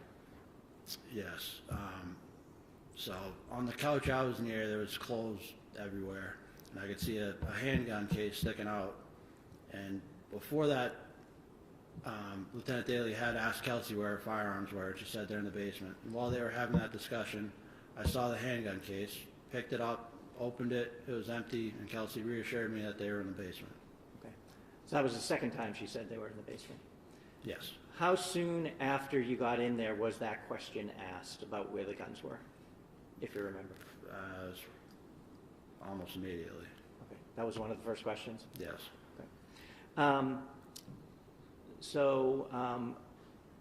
What happened next? So we told her that, or Lieutenant Daly told her that Justin's going to come and pick up the baby. So she said, you know, how long is he going to have him? I need to pack for him. So me and Lieutenant Daly began following Kelsey as she packed for the baby. Okay. And did she do anything with the baby when you guys were following her around, if you remember? I believe at that time Officer Noonan was holding the baby. Now, you said you were following her around the house? That's correct. Was it? Why was that? It was still, we were still a little bit on edge. She had to go to the kitchen. I remember when me and Lieutenant Daly followed her in the kitchen, I was concerned because there was butcher knives all along the kitchen. That was just something that stood out to me. Okay. Was it your intention for you or another officer to be with her the entire time? That's correct. Okay. Is that standard practice when you're have similar concerns? Correct. After you went into the kitchen, do you remember where you went? I believe we went upstairs. Me, Kelsey, Lieutenant Daly, briefly came back downstairs, and then we went into the other side room. I think it's like an exercise room. Okay. At any point, if you remember, did the defendant make a call? Yes, at some point she called her mother. So after you came downstairs, at some point did you take possession of the baby? That's correct. Okay. What happened while you were holding the baby? Anything? Yeah, so I took the baby from Officer Noonan, which Kelsey asked me to do, which I did. Kelsey told me, why don't you take him for a walk? He likes to look at the cars. I told her, I said I'd take the baby, but I wasn't going to leave. So I took the baby out on the porch, and the baby was crying, so I was doing my best with the baby. And at that point, her mom showed up. Okay. Through that same door you guys had come in? Correct. Okay. And so what did you do when she came? I peeked in. I told Lieutenant Daly, like, the mom's here. Why don't we give her the baby? And we invited the mom in. After the mom came in and you handed the baby to her, did you stay in the immediate area or did you go somewhere?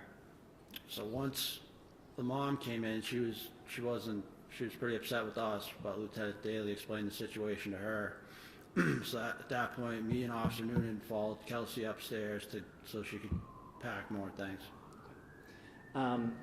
Describe upstairs, if you would. There's a landing. It's a T hallway. Hold on a second. Yeah.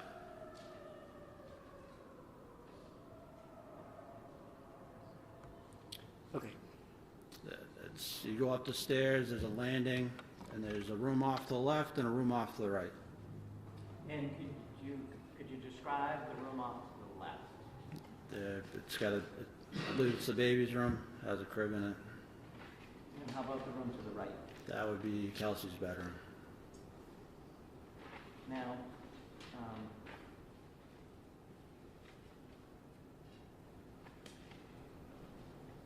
you said you followed her up there. Did she go in any one particular room? She moved between both the rooms. Okay. While you were up there? Correct. And what was she doing? She was packing. At some point, she mentioned that Justin doesn't have a car seat, so she handed me a car seat. I was holding it, and started putting more and more stuff in there, and at some point I put it down. Why'd you put it down? I didn't want to have my hands tied up. Okay. And did that continue for some bit? Briefly, at some point, she heard a female's voice downstairs, and she made a comment to me. She said, "Who's downstairs with my baby?" I said, "I believe it's your mom. I mean, we were just there." And she said, "That's not my mom's voice." And I got the sense that she wanted me to go downstairs and check, but I just kind of dismissed it at the time. Okay. And so you stayed up there. I stayed up Do you there. remember which room that was in when you were having that conversation? That was right at the landing, so she had moved, I think she had moved back to her bedroom, and as she was coming across, she had mentioned it. And at some point up there, I'd found another handgun case. Okay. And And where was that? I honestly couldn't tell you which room it was in. Okay. And did you look into it? I opened it, and she saw me open it, and she said, I already told you they're in the basement. Was there anything in it? There was nothing in it. At some point, was your attention drawn downstairs again? Correct. Okay, can you tell us about that? Yeah, so at some point, Justin came, Kelsey heard his voice, and she said, I don't want him in the house. And at that point, I thought the only thing that was gonna escalate the situation is them two in the house together at the same point. So I wanted to help Kelsey out, so I told her I'd go tell Justin to leave. Okay. Where were you when this conversation happened? Between me and Kelsey, we were still upstairs. Okay. And was Officer Noonan also with you? Yeah, So did you go downstairs? I did, Okay. Officer Noonan stay up with Kelsey? correct. Where is she at this point, if you remember? She was either in her room or at the landing, but I couldn't be certain. But when we had that conversation, we were at the landing, and I'm Okay. You went downstairs? correct. And what did you do when you went downstairs? So when I went downstairs, I only saw Lieutenant Daly, the mom, and I told him, Kelsey doesn't want Justin in the house. And he said, all right, Justin's, I don't know if he said he's in the basement or he's coming up from the basement. He said, just go to the basement and tell him just to wait outside. Okay. So where'd you go? I walked past Lieutenant Daly and Kelsey's mom through the kitchen where the basement, the top of the stairs is, and I opened that door. Could you see down? So it was, the lights are off. I flicked the light to turn the lights on. Lights didn't turn on.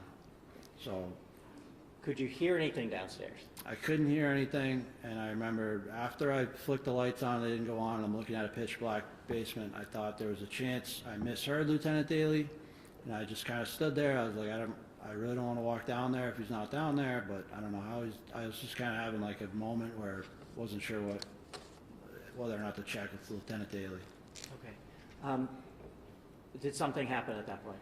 Yeah, so at that point, I heard Officer Noonan yell, Kelsey, and then I heard 2 gunshots. What did you do? I ran back the way I came. At that point, it was only Kelsey's mom. She was still in the living room. Lieutenant Daly was gone. He'd already gone upstairs, and I started making my way upstairs. Okay. When you were making your way upstairs, could you see anybody at the top of the landing? I could see Officer Noonan. And what happened as you went up? So, I mean, I knew it was gunshots. I came over the air and I said, start medics. I don't know if that got caught or someone else was calling at the same time, but I had my pistol out and I was going up the stairs. I saw Noonan and I said, like, do you get up there? What was that? And I can't remember exactly what he said at that point. Can you give us the gist of what he said? At that point, he said, yeah, he looked like he was still in shock. He said, yeah. So I kept moving up towards him, and as I got closer to him, I was like, what just happened? He said, she pulled a gun on me. And we talked about it later, but at that point, that's what he said. That's fine right there, actually. Okay. Just didn't want anything further. Okay. Thank you. Do you remember the exact words he used? So the exact words he used would be after the FD and we had gone into the other room and spoken. But at that exact moment, that I don't even. What's the basis?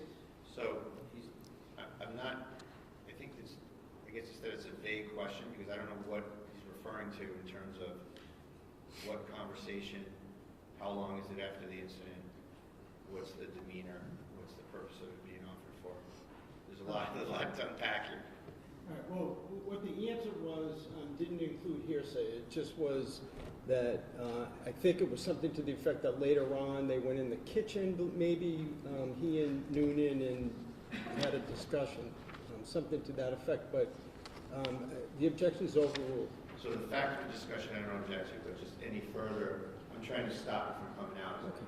Thank you. Would the exact words that he used when you first ran up the stairs, would it help you to remember if you looked at a report?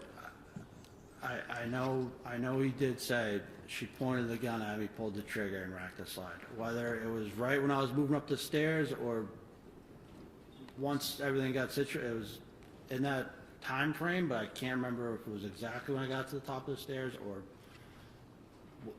Okay, Motion to strike the testimony. would looking at a report help you remember that? Hold on a second, there's an objection. To strike what? Non-responsive, it's, I don't know what conversation he's talking about. It's hearsay, and All right, it's well- frankly news to the defense. Okay, so first things first, on the hearsay issue, Mr. Gubitosi, I'm trying to establish that it happened seconds after the event. so for the truth of the matter or state of mind? Both. Okay. And so, to the extent that you're seeking to offer for the truth of the matter, it's hearsay. And I think, didn't we already litigate the spontaneous utterance? No, that was a different time frame. Oh, that was a different, all right. So are you arguing that this should be admitted as a spontaneous utterance? Yes. Okay. And then the rest of your objections that is within there, let's just take them a step at a time. Let's get through the spontaneous utterance. So, Mr. Bradel, what do you say on the spontaneous utterance?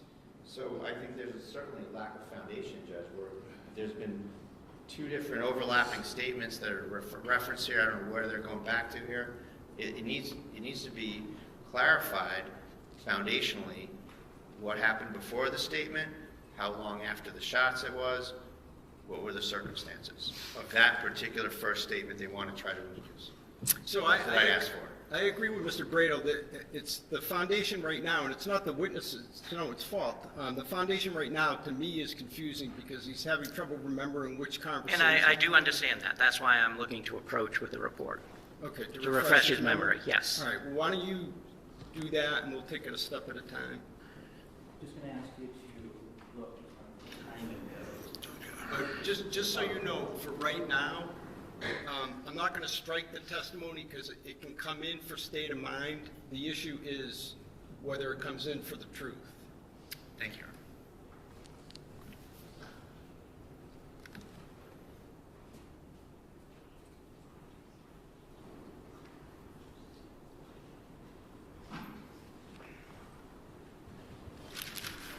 Does that help you remember the timing of that statement? Yeah, that's correct. Okay. When did that statement happen? So that statement happened when I got to the top of the stairs. Wait. I don't know what statement it is because he's Sure, I'll ask him. He's recited two different statements. Again, I'm not casting aspersions, but it was she pulled a gun on me or she pointed a gun, racked the trigger, etc. So if you can have him clarify. Sure. What statement did you hear when you ran up the stairs the first time? So she pointed the gun at me. I'm speaking from Officer Noonan's perspective. Pointed the gun. I can't hear you. She pointed the gun at Officer Noonan, pulled the trigger, and then racked the slide. All right, and there's an objection to that coming in for truth of the matter? I can just have one moment here. Sure, take your time.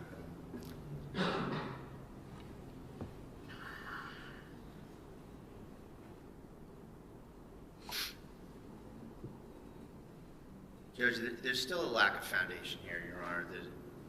Now he's saying something different than what he said 2 answers ago about what the statement was. So this is, in terms of any sort of a reliability preliminary finding of any of this, it's all over the place. He just said something completely different than what he said before. he's now clarified it, so we're beyond that. And so he's now has identified the statement, identified where it was made, when it was made. There was some mention before about the declarant state of mind. So I guess what I'm politely saying is you need to move beyond that. So now the issue for me is, does that statement come in for the truth of the matter? And Judge, I think that I'll reiterate my arguments from the earlier discussion about the other excited utterance statement, Your Honor, that this isn't like a domestic violence situation where someone is, you know, a battered woman or something, where the time frame is much more flexible. And in this situation, you have an officer-involved shooting that happens. Another fellow investigating officer comes right up there, and there's a huge motive to fabricate immediately, Your Honor, that something happened that covers the officer, covers the shooting officer, versus being under the influence of the event so that you're not fabricating. There's an immediate impulse here that this officer has to cover his future. He has to cover his conduct right away. There doesn't need to be much time to realize that from an officer who jumps the gun, from an officer who panics and shoots someone in the wrong circumstances. That's something that would immediately happen.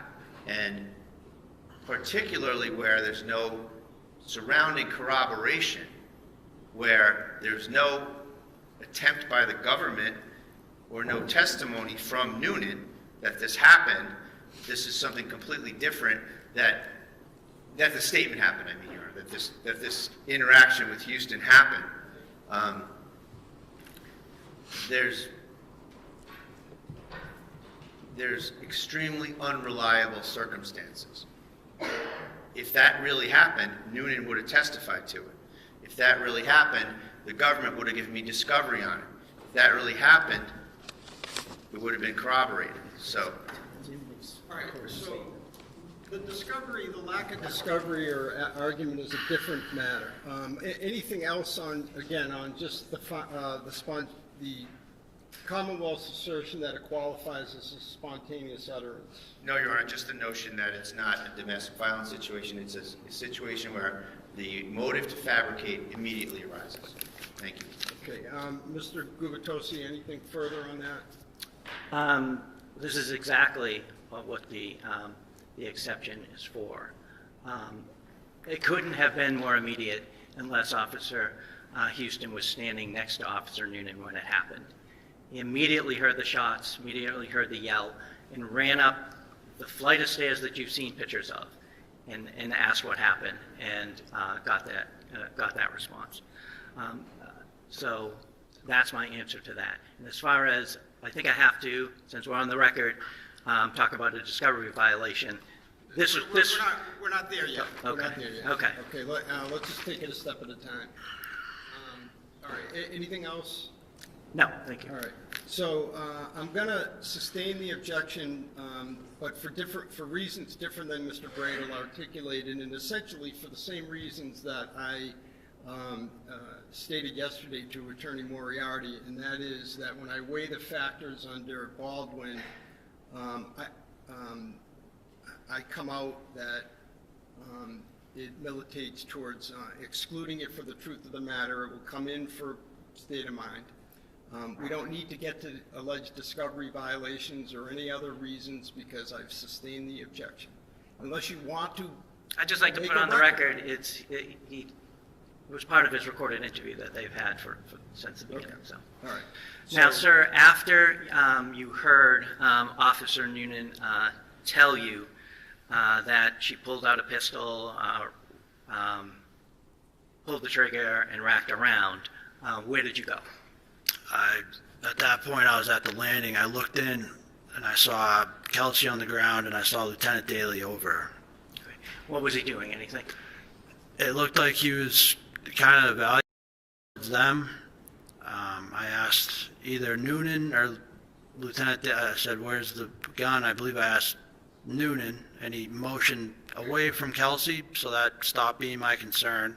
I moved close to Lieutenant Daly just to see what level of consciousness Kelsey was. I could see she was breathing, she was alert, so I told Lieutenant Daly I was going to go get a med bag. Was she saying anything? She kept saying, I'm sorry, I'm sorry, I'm sorry. And so, where did you go? I ran down to get the medical bag out of my cruiser. Okay. Did you get it? I did. Did you come back? I did. And what did you do when you came back? I threw the medical bag on the bed, and I started taking stuff out. I took out the AED, I took out gauze, wraps, stuff like that, handed it to Lieutenant Daly. Okay. Excuse me one moment. Sure.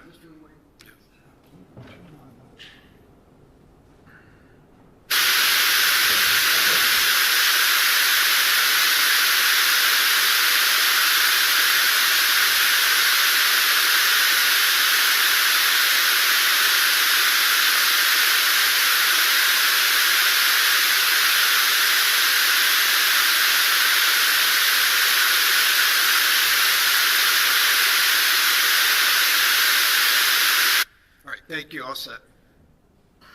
I'm going to jump back just a minute. When you went up the stairs and you saw Officer Noonan, did he have his gun out?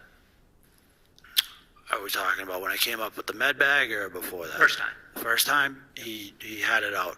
And how was he holding it? He had it at the low ready, so he had it kind of down towards the ground. Pointing to the ground? Yes.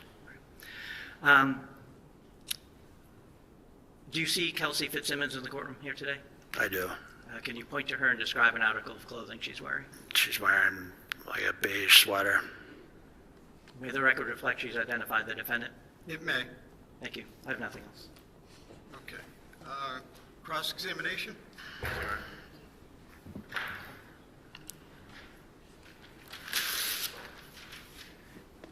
Good afternoon, sir. Good afternoon.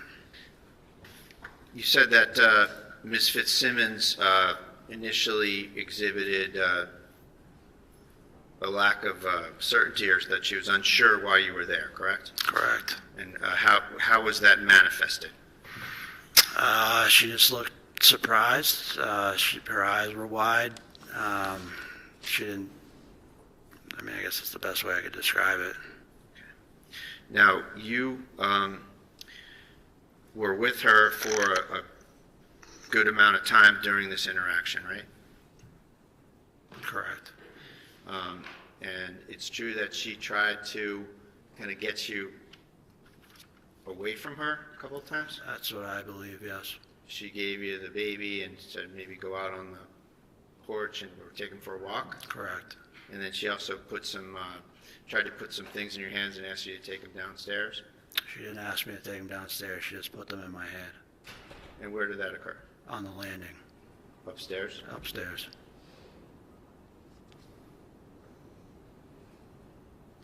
And you said that you heard Officer Noonan yell, "Kelsey"? Correct. And that's all? That's all. One time? One time. And how about after after he said Kelsey, how long of a time elapsed until the gunshots? I couldn't put an exact time. It wasn't instant, but it was relatively quick. Relatively quick. How about the gunshots themselves? It was 2 gunshots, right? 2 gunshots. Were they in quick succession? Yeah, pretty quick.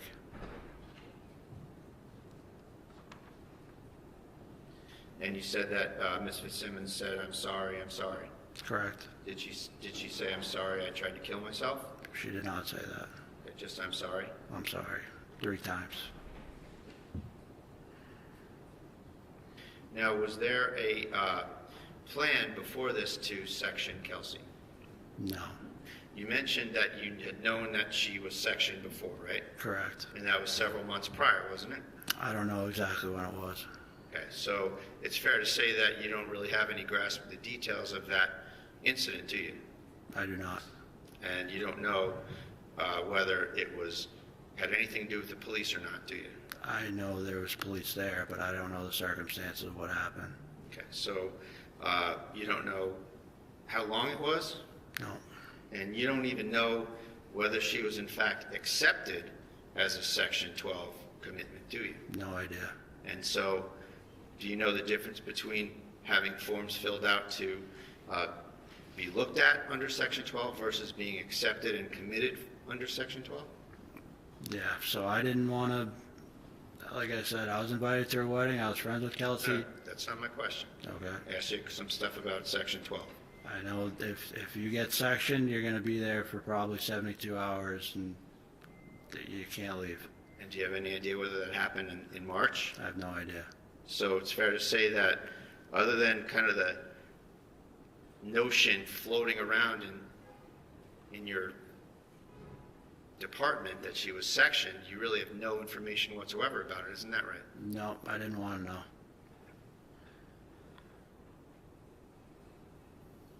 And then you said something about the knives in Ms. Fitzsimmons' kitchen? Correct. What's the status of the knives in Ms. Fitzsimmons' kitchen? Just at that point, I wasn't sure what was going to happen, so I didn't want her to reach for a knife. It's nothing against her. It's just it's a lot of information to take in. I didn't know how she was going to react.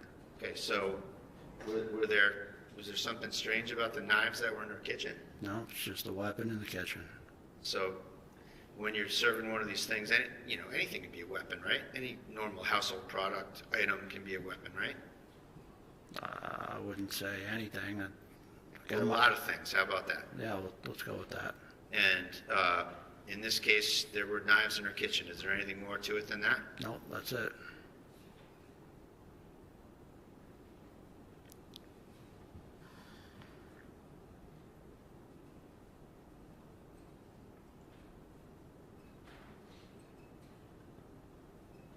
One moment, please, Your Honor. Yes.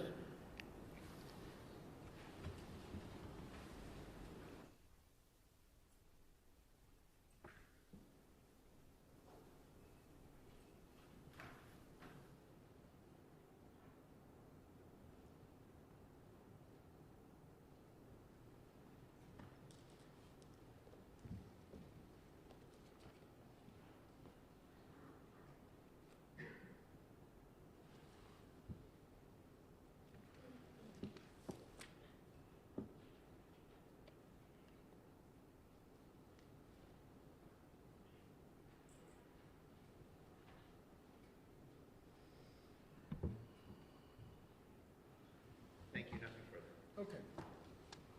And any redirect? Yeah, just briefly. A Okay. lot of things could be weapons, correct? Correct. So that's why you don't leave someone alone, right? Correct. That's why you keep eyes on them the whole time. Correct. That's why you're, to use a term, in their pocket while they're walking around, correct? Correct. Thank you. Any recross? Nothing further. Okay, all right, you may step down. And Commonwealth, you can call your next witness. Michelle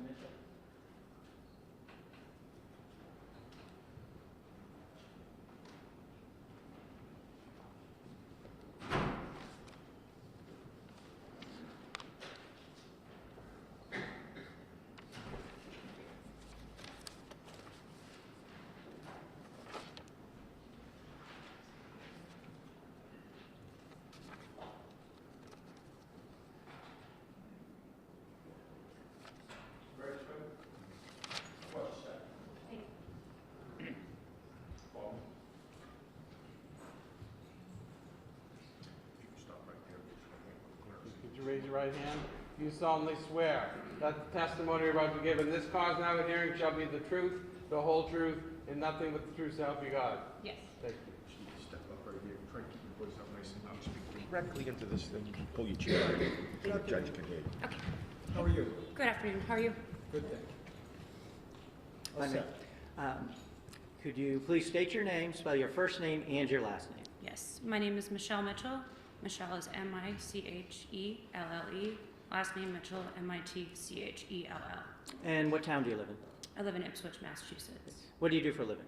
I'm a correctional officer. I didn't hear that. I'm a correctional officer. Oh, correction officer. And how long have you been doing that? 8 years. In Middleton? Yes, Do you know Kelsey Fitzsimmons? I do. How do you know her? We were coworkers and we eventually became friends. Now I'm going to jump ahead in your relationship. Well, when did you meet her? Do you remember? The end of 2021. At some point, you knew she was getting married. Yes. Were you going to be part of that? Yes, I was a bridesmaid in their wedding. I'm going to turn your attention to June 30th of 2025. Do you recall that day? I do. At some point, did you have a conversation with her? I did. And was that over the phone? Yes. And can you tell us about that? Yes. We talked on the phone and she was driving around North Andover and she was crying and I heard her baby crying in the back seat. Did she tell you why she was crying? She said that she needed Justin. Any more than that, or was that the gist of it? That was the gist of the conversation. And then she said she had to pull over to feed the baby. Now, where were you when you had that conversation? Do you remember? I was in North Andover driving around trying to meet up with her. Did you ever meet up with her that day? I did not until I saw her later in the hospital. You, where did you go? Did you stay in North Andover? I did up until I went to the hospital after she was shot. Okay. Where did you go in North Andover? Anybody's house in particular? I went to Hunter's house. Okay, and who is Hunter? He is a friend of Justin's. And Justin Aylaian? Yes. And who do you know him to be with regards to Kelsey? He is a coworker of Justin's and also a friend of his. Oh, I'm sorry, Hunter. I meant of the defendant. Who is Justin in relation to the defendant? Oh, sorry if that was unclear. That's okay. Justin was Kelsey's fiance. Okay. Was anybody else over Hunter's house? Yes. Who was that? It would be me, Justin, Katrina, myself, and Justin's sister, Courtney. And who is Katrina? A friend of Kelsey Fitzsimmons. Was she also in the wedding, if you know? Yes. And without getting into the conversation that was being had between the half dozen of you or so, do you know if Justin made a decision to do something? Yes. What was that? He was going to go to the Lawrence courthouse to file a restraining order 209A and also get temporary custody of the child. Okay. And at any point did you see the defendant in the area of Hunter's house? Yes. Can you tell us about that? Yes. I witnessed her drive by Hunter's house. Okay. Thank you. I have nothing else.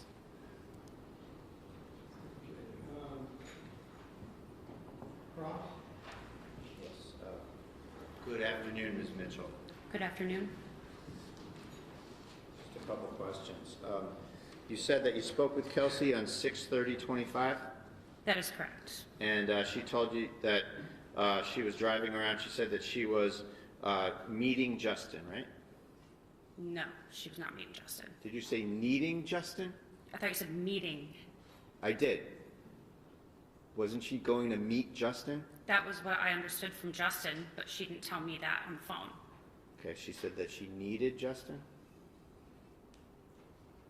Meeting or needing? You need to clarify that for me. I think I said needed. Quiet, please. She said she needed Justin? Needed Justin, that is correct. Okay, so just let's put that over here. And she had also told you that day that she was meeting Justin, right? Yes, thank you for clarifying. So she couldn't meet with you because she was meeting Justin, right? That is what she said. And you said there was some sort of gathering at Hunter's house? Yes, And that was a social gathering with swimming and drinking, right? that is incorrect. Was there swimming? No, Mr. Bradle. Was there drinking? Also no. And it was you, Katrina, and Justin and his sister and Hunter, right? Correct. Now, you said that you saw her drive by the house, Yes, and so it's fair to say that she would have been able to recognize some or all of the vehicles, right? yes, And going by the house is a route that would take her to the North Andover Common, right? yes, it's near there, correct. Nothing further. Nothing. All right, you may step down. Thank you. May we approach? Yes. Just give me one moment. Well, you can start walking over. Quiet, please. We are still on the record.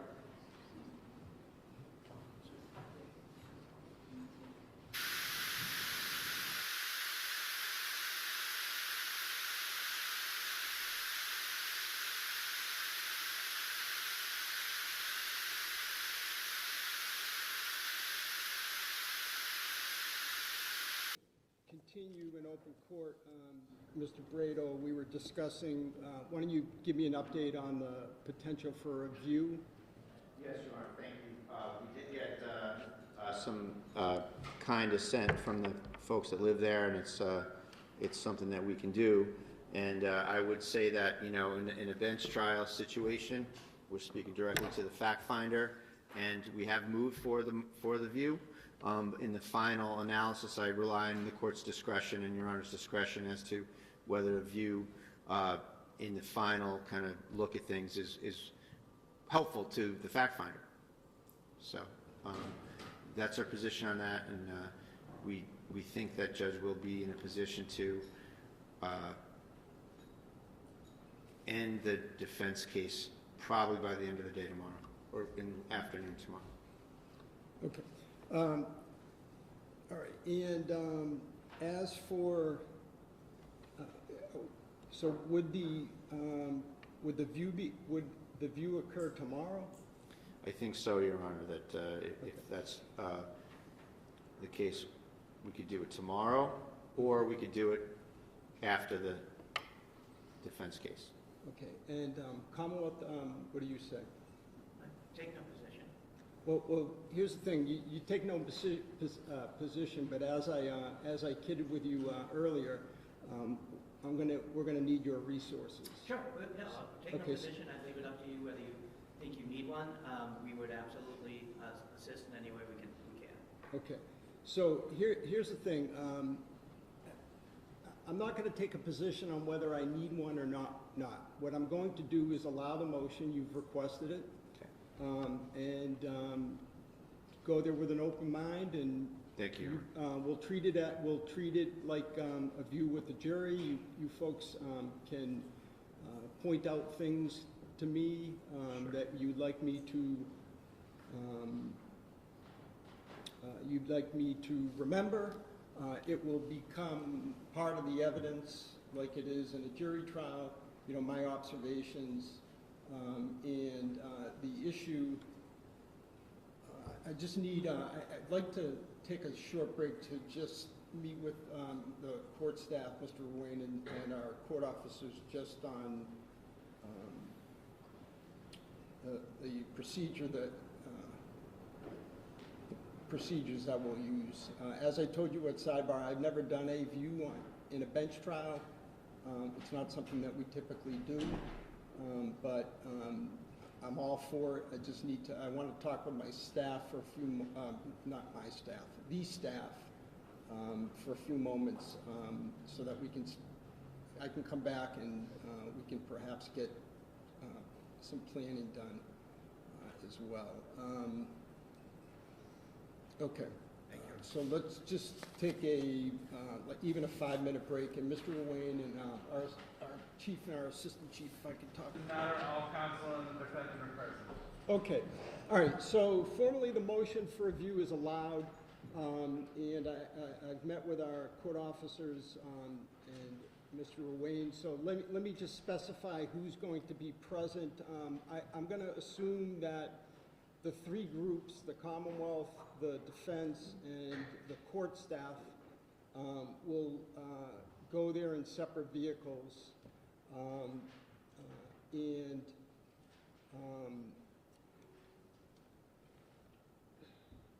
So we need to just work out a time,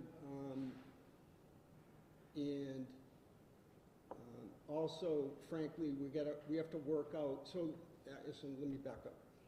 As for who goes inside the house to do the view, I'm sorry, all the folks in the back row, but perhaps it can be the four of you folks that Ms. Fitzsimmons,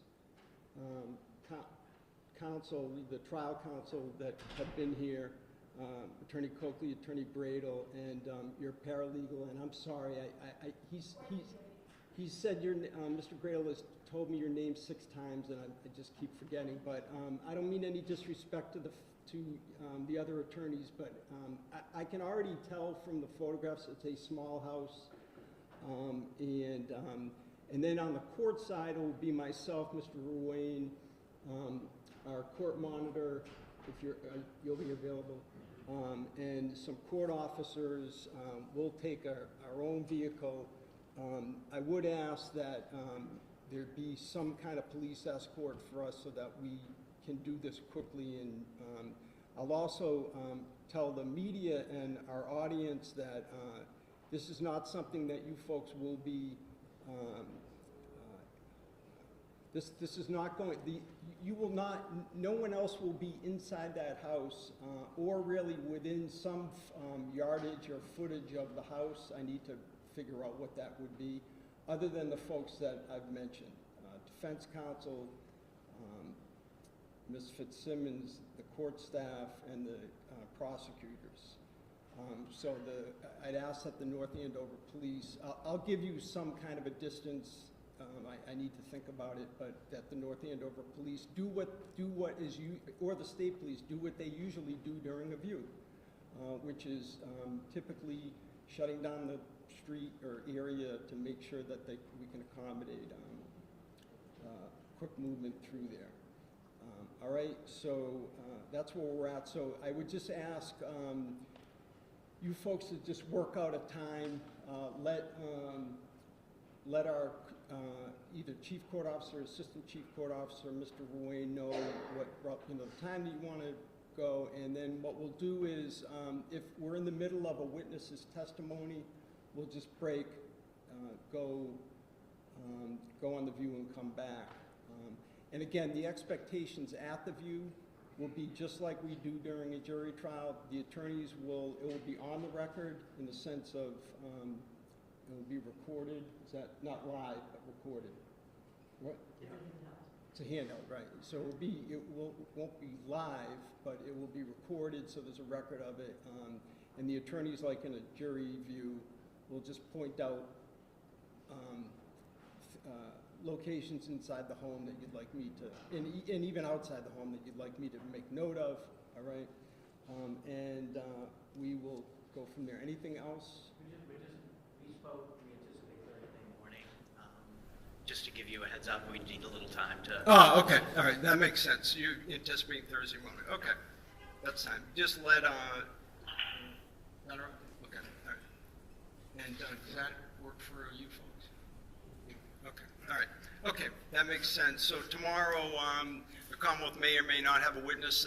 The defense, if the Commonwealth rests, I guess you could rest because it is the defense's motion for the view. So technically, you could rest. If the Commonwealth rests in the morning, you'll be ready to proceed with your case. Yes, Your Honor. 2 or 3 witnesses. All right.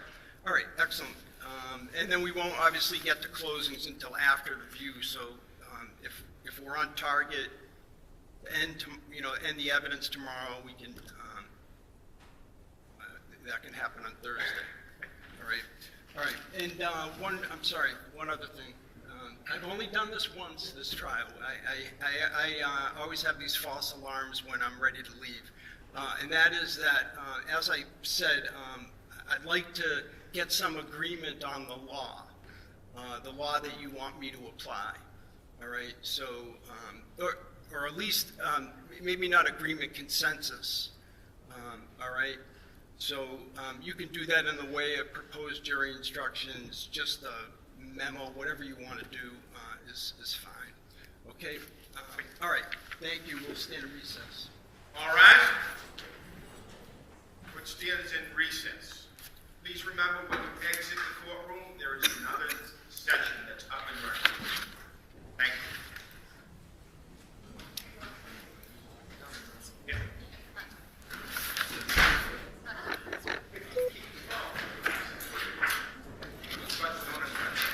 Great defense for you, Jay. Watch the scene. You know what? Over 3.